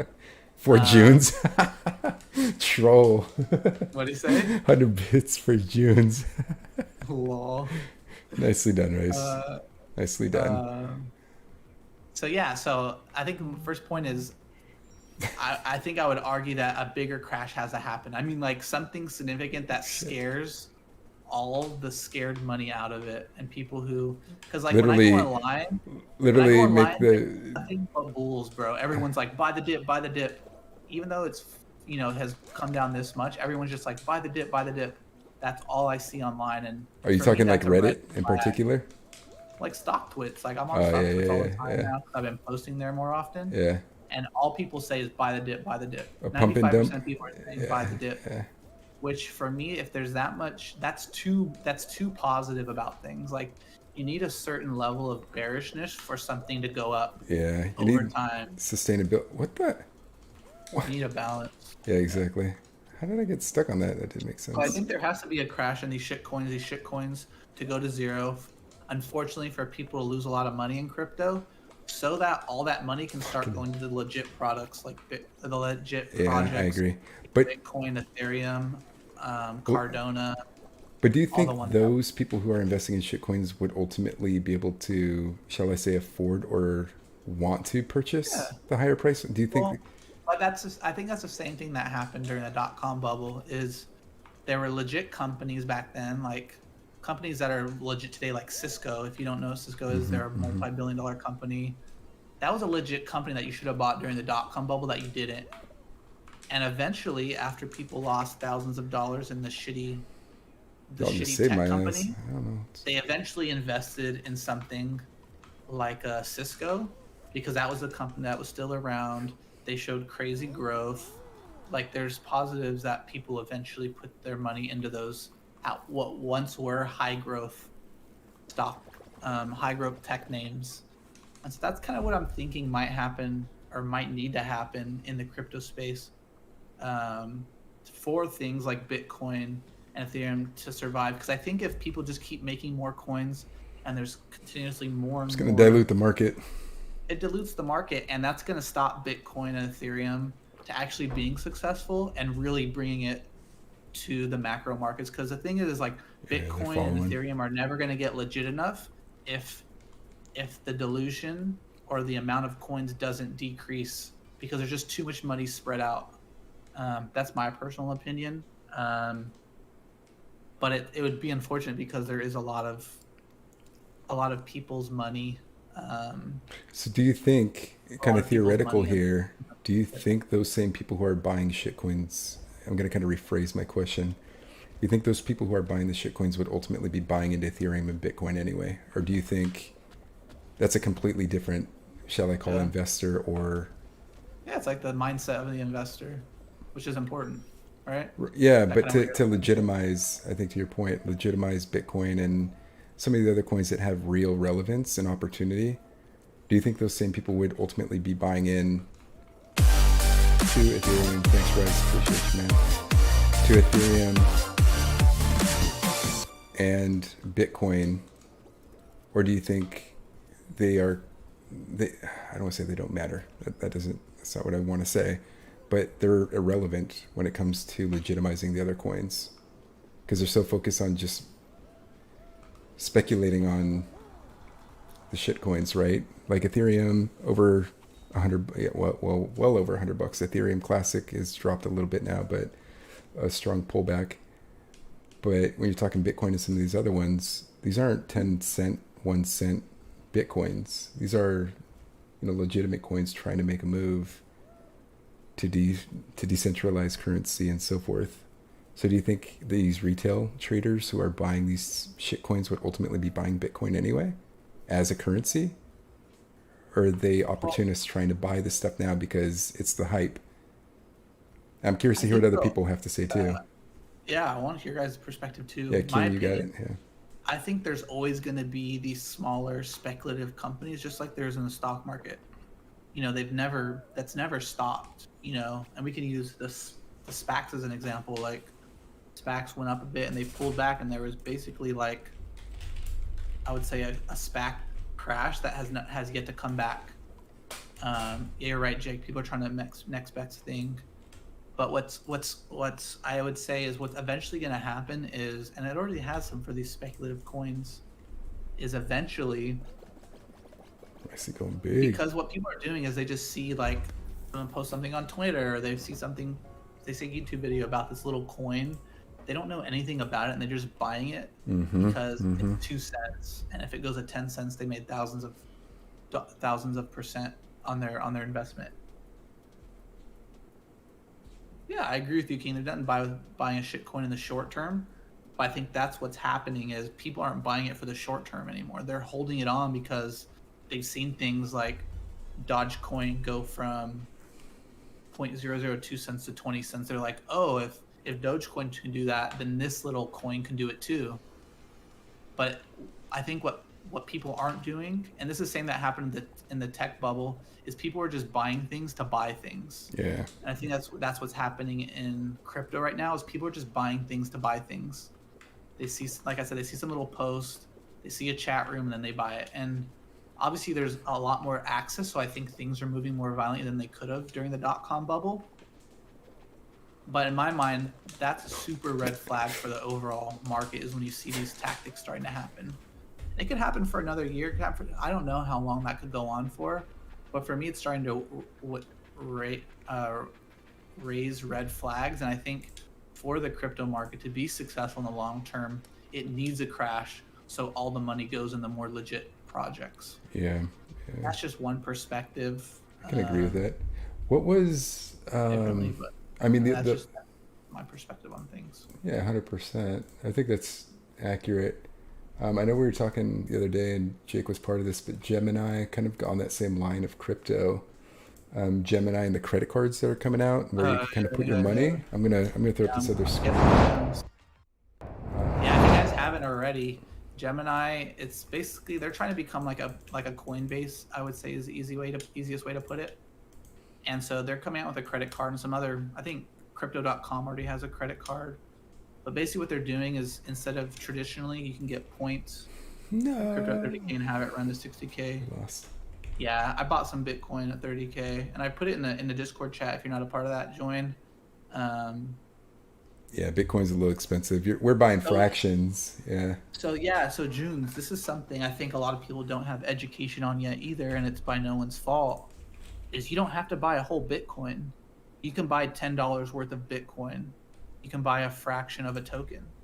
And so in the long term, I rather buy Bitcoin, which I think is legit based on the research I've done. I rather buy $50 worth of that than buying $50 of some gamble of a shit coin, as people are calling it. That's just my opinion. But yeah, you don't have to buy a whole Bitcoin. You don't have to buy a whole Ethereum. You can buy small portions of a token. For context, we didn't make it. Oh my gosh, dumb, bro. We didn't make it, by the way, Nate. Yeah, now I'm bagging out. Oh shit. Yeah, if you're managing your risk, yeah, you make sure you don't get wiped out. Yeah. I agree. See. Litecoin. But that's just like, I think, a perspective to start thinking about. Is that's awesome, Jake. That's a great game. Beautiful, man. Yeah, during the Dogecoin run, there were so many of these little coins that were making crazy runs. It's cooled off a little bit since then. It could happen again, I don't know, but in a long-term investment, like in my opinion, if you're up 500% on Dogecoin, take 50% of that gain and put it into Bitcoin. Yeah, I bought like That'd $100 be of Bitcoin the other day. that would be my suggestion is take some of those profits from Dogecoin, because honestly, Dogecoin is not an investment. Dogecoin is a bet, and it's a gamble. So take some of those gains and put it into, an Ethereum or a Cardona, even though that's a little bit higher risk, or a Bitcoin. Just take some of those gains and put it into something a little bit more legit. I think that would be a smart move from my perspective. I'm not a financial advisor, so. Good call. Yeah, I bought $100, like Yeah, I agree 0.001 with of you. Bitcoin the other day. Yeah, I bought at 31K when I mentioned it in the Discord chat. But Yeah. yeah, Yeah, it's definitely a gamble. I Definitely a gamble. gamble. But yeah, those are just I think some thoughts. Let's see, memes, nicer way. Coin. Yeah. Meme coins. There we go. Thanks, King Lou. Meme coin. Yeah. We throw a couple, PG-13 things out there every once in a while. You could drop an F-bomb sporadically. It's okay. It's Yeah, okay. we'll throw something out there. Yeah, it's pretty interesting. I'll talk about some other stuff here in a little bit. I mean, we were talking about stocks in the FANG, if you will, but bipartisan group of House lawmakers, they're looking to pass some bills here, and we'll talk about that here in a minute. But the tech market's kind of blown up with all the antitrust lawsuits and stuff. Something to pay attention to is, we were kind of talking about the covered, if you're willing to pay a fat premium for any of the FANG stocks, but there's some potential dips and call options to potentially grab onto. But essentially, was it this week and yesterday? Thursday, you doing all right? Dude, I fucking hate this game sometimes.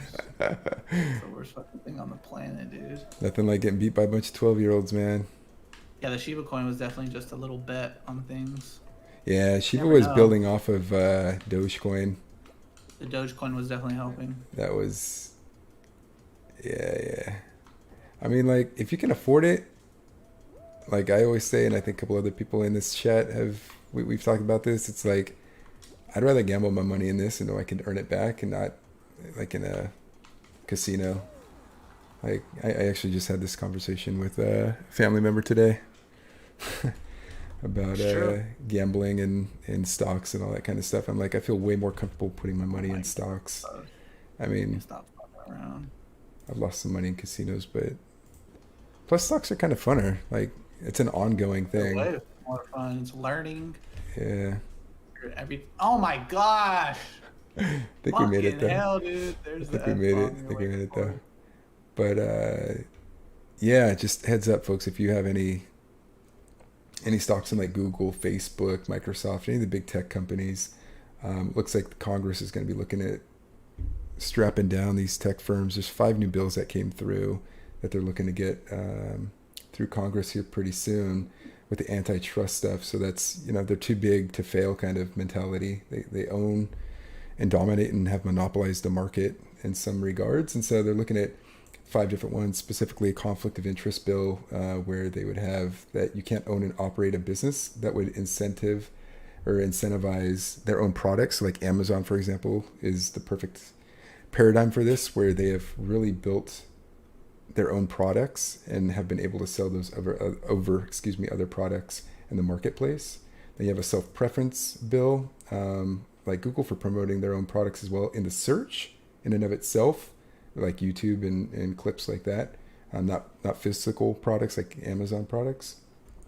Interoperability, big tech would need to tweak their platforms to make porting data from one service to another easier. Once again, they control what data is given and taken. You pull the article up on the side there, Nate? Yeah, I will in a minute. And then mergers, fourth bill would make it more difficult for big tech companies to snatch up smaller competitors. So this is all the M&A, merger and acquisitions, that they're focused on. As you all know, like Facebook buying Oculus to help bolster their portfolio a little bit and get into different genres of the industry. And then the last bill has to do with fees. Oh, God. And raising money to be able to fight off antitrust enforcement agencies. So the feds and some other people who are trying to wrangle them in, make sure that they don't dominate the market. Let's go. No. I'm a bitch, dude. Yeah, you can't ever predict the market 100%. Yeah, Do your you can't research, time like it. you said, Possible. Junes. I mean, you just got to do your research and what we call calculated risks, right? And hope that it pans out, which once again, I'm just going to say call options. It gives you the opportunity to buy it. The right to purchase it, it's a contract of a security that you have. And that's why I like it. You buy it at the fraction of the cost. And if it doesn't work out, you mitigate your losses by virtue of, come on, shark. But I think it's like the reason Nate brings that up is because that's really important for the overall stock market. Like, I think Let me find to that get out. these bills passed, they're going to take a while, but it doesn't mean it doesn't start having impact on consumer sentiment, Right. especially institutions. You know, if we think about the S&P 500 and the NASDAQ, a large portion of the influence, like, so tech names like Facebook, Google, Microsoft, all these tech names that these bills are being pushed to, those can significantly impact how the SPY, which is the S&P 500 and the NASDAQ move. And so if we start seeing a lot more fear start to build up, you know, around these things can have a big impact on the stock market starting to move lower. So these are things that we bring this up just to start following this news around Right. all this legislature and these anti-monopoly and advertising restrictions that are happening, and these different kinds of legislature that's starting to be moved into serious debate in the government. Right. And these are international ramifications as well, right? Yeah. So we're talking global, local. Biden's coming out with a flat tax, or I forget what they're calling it, but they want a minimum of 15% for the G7, right? 15%, right? Yeah, 15% tax rate. Tax. Yeah. Stock market, yeah. But it's very important because, fuck, we failed again, bro? You gotta be kidding me. Christ. But These randos suck. but upon those news, right, and this is what we were talking about. Part of it, we're looking at volume, we're looking at trends, trend lines, we're looking at the historical graphs, and then the news, right? So we're looking at this. We see shares of Amazon and Google were all flat on Friday, right, when this news broke. So bearing that in mind, kind of following the week or two to kind of see how people respond to this, both institutional investors and hedge funds and all the people who are investing in these companies, because this can ultimately have bigger implications for the stock market, because you know they're predominantly the top S&P 500, top 10, top 15, I forget, and NASDAQ. So I'm shorting. I have some bear shares, 3 times leverage in NASDAQ and stuff, just in case something like this happens and the stock market responds accordingly. For some reason, the Democrats and some other bipartisan, they call it bipartisan, but it's really the Democrats pushing for this. If they could lock that in and bring tech to its knees, that's going to have strong implications for the stock market on many different fronts. So, getting in front of what the market's going to do, read the news, pay attention to it, and respond accordingly. So the overbought RSI and SPY might be the start of something. Yeah, exactly.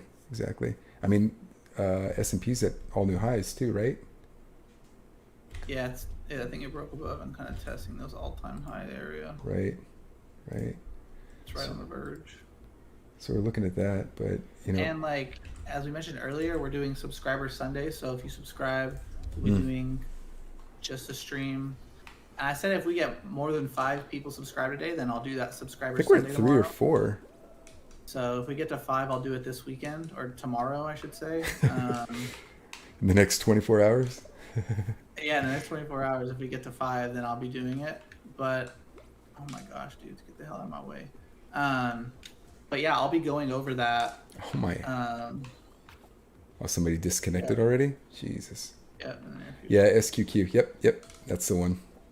So I have SQQ SPXS. That's shorting S&P.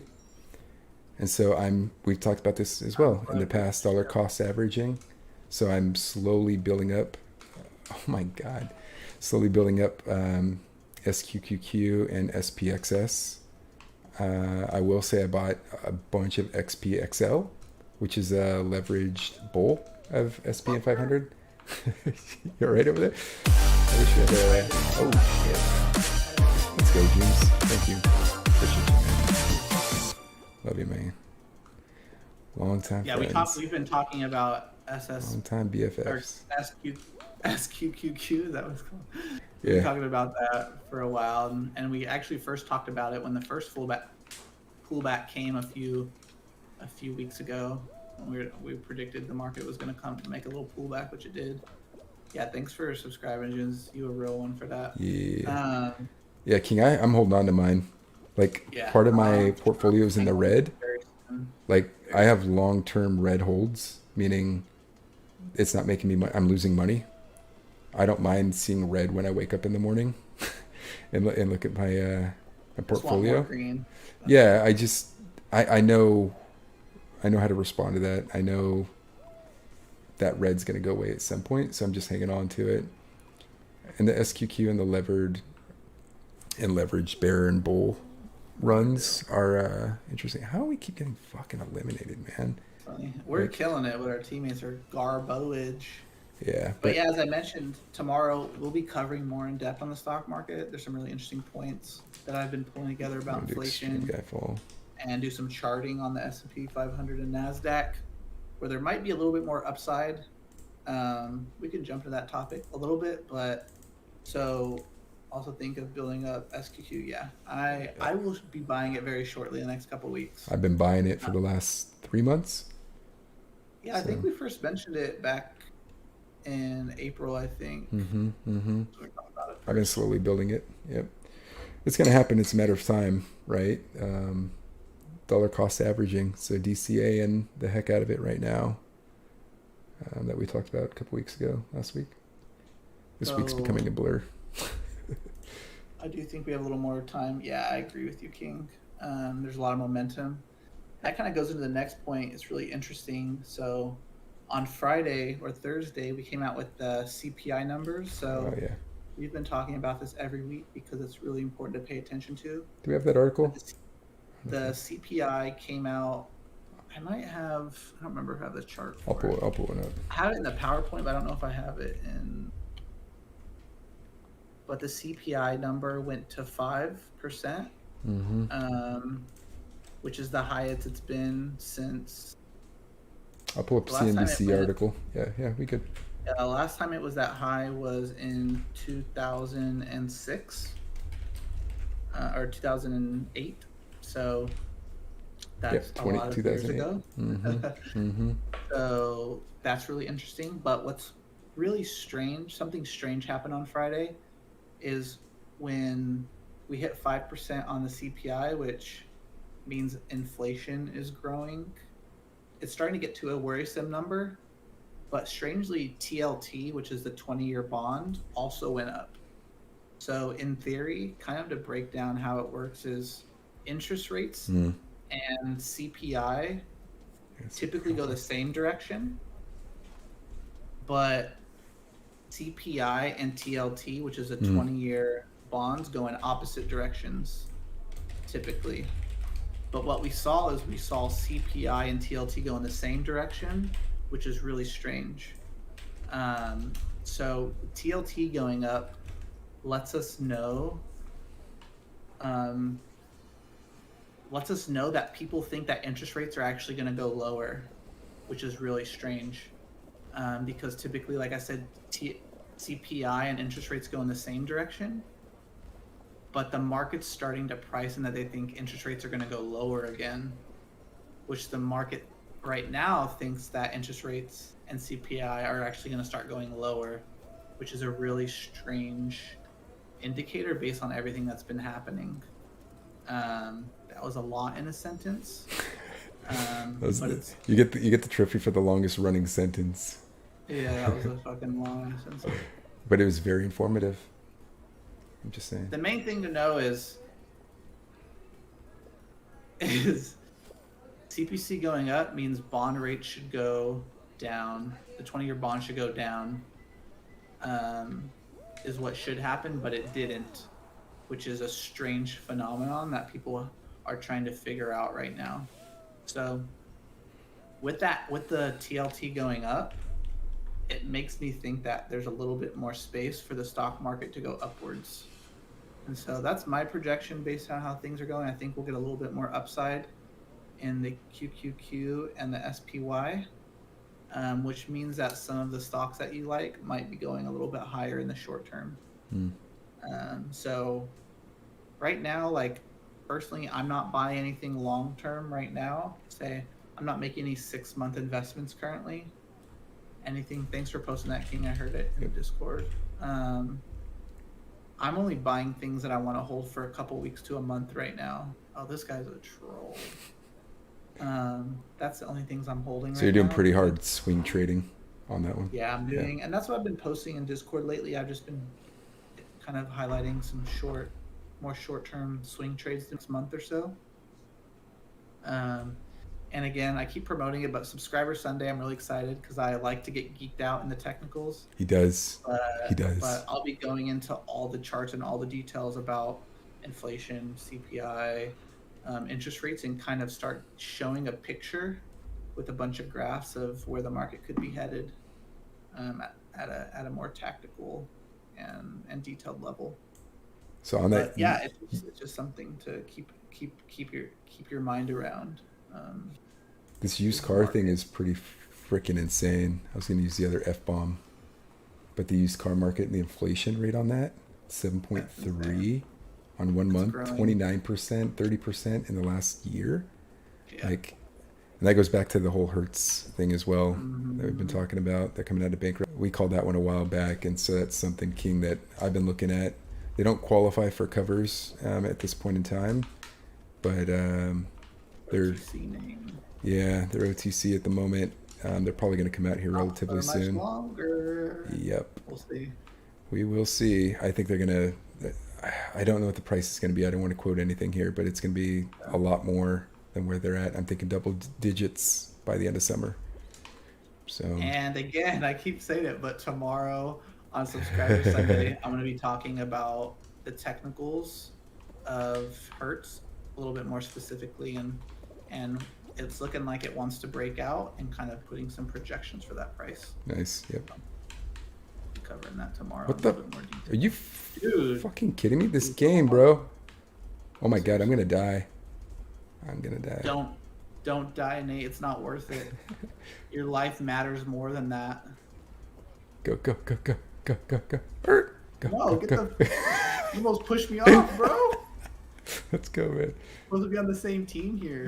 Are you gonna go for the shortcut? Are you gonna savage it? Oh my god. You're out of there, bro. I'm still in. Let's go. No, I know. I'm doing those fucking shortcut. You kidding me? Oh my god. Oh my gosh. No way, bro. Gosh. No fucking that way. Was so close. That's so dumb. But yeah, the used car market's pretty interesting. I think it's gonna hit double digits. I don't know when. But that's crazy insane. The inflation rates are just too fucking high right now. Yeah, what's weird about Hertz is because you are buying cars, the prices are so high that Hertz is having to deal with that. Yeah, they sold off all their cars, right? They liquidated. On the flip side is they're getting really high premiums for their rentals right now. So really the wait time is beyond 3 weeks. Like, yes, you have to reserve well in advance. And they say in some markets that it's the rental price of cars is up like 500%. That sounds about right. Which is insane. We had some friends who are planning a trip to Hawaii for their honeymoon, and they said that like getting like just say a normal car which is what, like 60, 70, $100 a day. Yeah. It was like $500-$600 a day Jesus.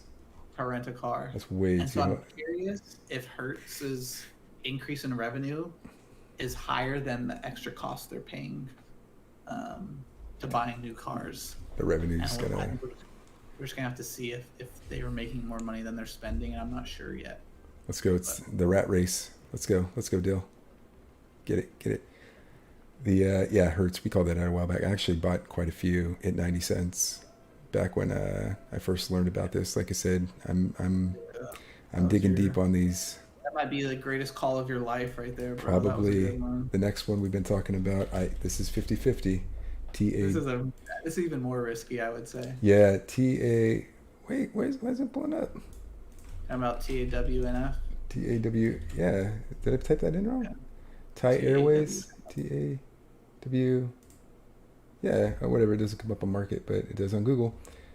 Yeah, Thai Airways. So they are also going through a very similar bankruptcy call. It's very rare that people come out of it. Did you win? I didn't see. Beautiful. Very rare for people to come out of bankruptcies, and so Hertz went through Chapter 11. It's a restructuring. It's not a liquidating, pay off all your lenders and debtors, but they went through Chapter 11. I'm curious to see Thai Airways. They were formerly government ran, and so the government owned more than 50% of the company. They are not giving the money back to Thai Airways, right, to help bring them out of debt. So this is an interesting one. I bought quite a lot of Thai Airways, just kind of banking on this. So to give some more context behind it, so they basically are struggling. They are potentially going to go bankrupt and solvent, basically, like they no longer exist.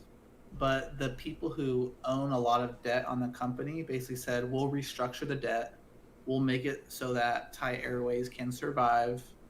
But then the government initially was like, no, we're not going to go in on that thing. Like, we're not going to finance them. Right. They were trying to give them, like, I can't remember what it was, like 100 and something, or like trillions of dollars. Do you remember the number? Yeah, the Bach. I can't remember how. It was like hundreds of millions of Bach, basically to bail them out. And the government was like, we're not going to bail them out. 9 billion Bach, I think, which translates, I can't recall. It was a lot. That's all I remember. But yeah, it's quite a bit. I'm trying to look for it. So before the debtor said we'll restructure the debt, before they got to that point, that's when the government was like, no, we're not going to let them. We're not gonna give them a bunch of money. But now the appeal is going to the courts now. So we have the debtor saying we're going to restructure the debt. We're going to make it so that they're not as damaged by all the debt that they've incurred. So basically, they're going to like let them pay less of the debt off. Basically, is an easy way to put it. And so now the government.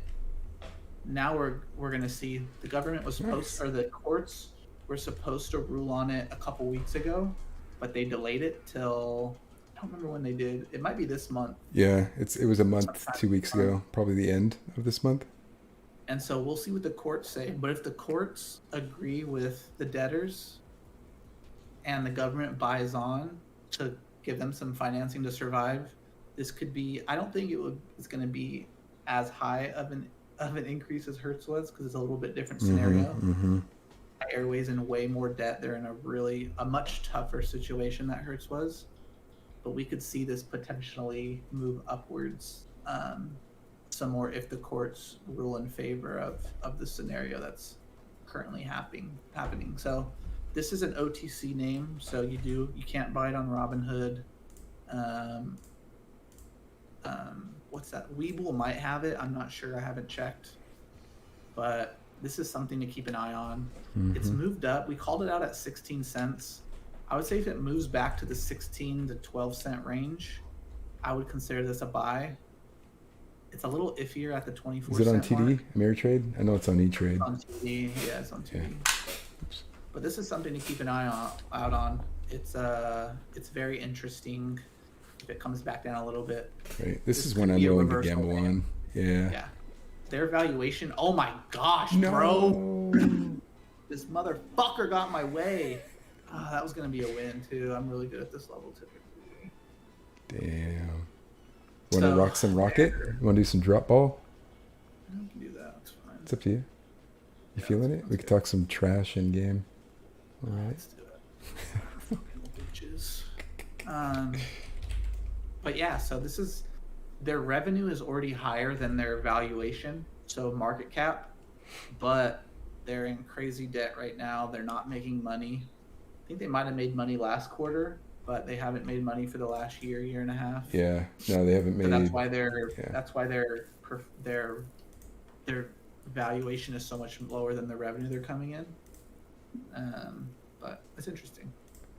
Yeah. Be patient with Bitcoin. Agree. Caution with S&P. Yeah, I Mm-hmm. agree. Mm-hmm. Mm-hmm. That's a very simple way to put what we talked about in the last 45 minutes. So appreciate that, King. Yeah, exactly. But yeah, that's it's pretty interesting.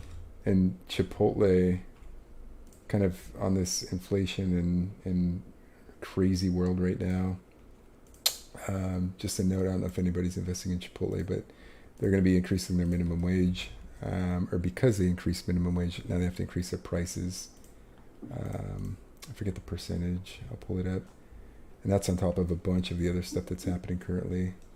4%. That's what it was.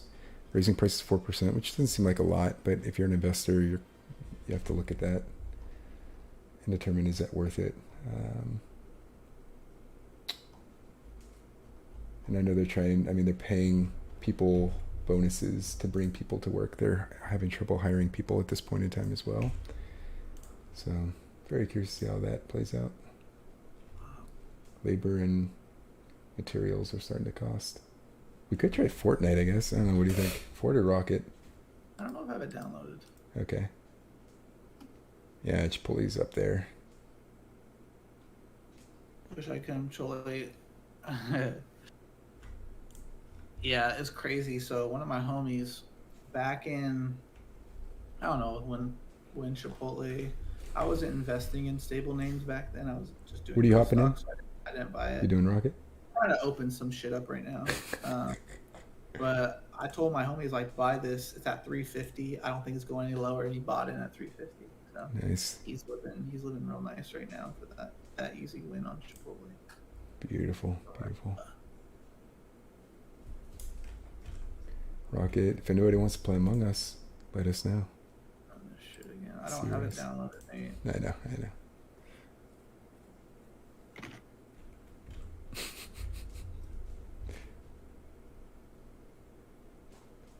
Let me see if we get that Counter-Strike going.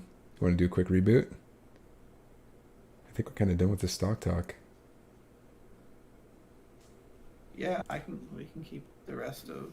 I think we kind of hit all of our topics for the most part. Yeah, let me look at everything. I think and like I said, like, we're gonna go more in depth on some of the topics on Subscriber Sunday. I just love how it sounds. It's my favorite thing ever. It's Subscriber Sunday tomorrow. It's got a vibe. It's got a ring to it, man.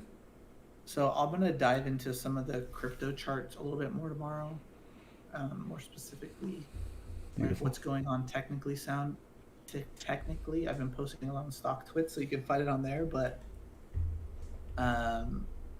yeah, I'll dive into crypto even more and kind of what's happening technically. Get on PC right now. Oh, good, Randy. Yeah, so I'll be doing a lot on crypto tomorrow. I'm going to be breaking down inflation quite a bit. So I spent a couple hours today going through a bunch of articles, work on something. It's all good, King. I'll try to set it up so that any subscribers, if you're subscribed, can watch it back in the future, or I'll make like a private YouTube video only accessible to subscribers. But yeah, I'll talk about inflation. I broke down some really great charts there. Hey, girly. Especially kind of comparing S&P 500. Sorry, S&P 500 S.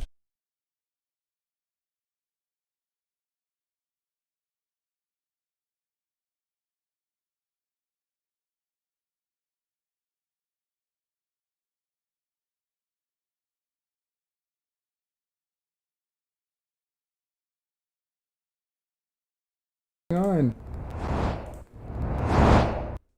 Are we good?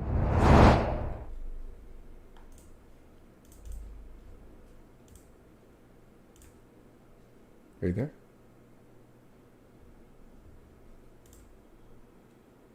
because. Oh, don't.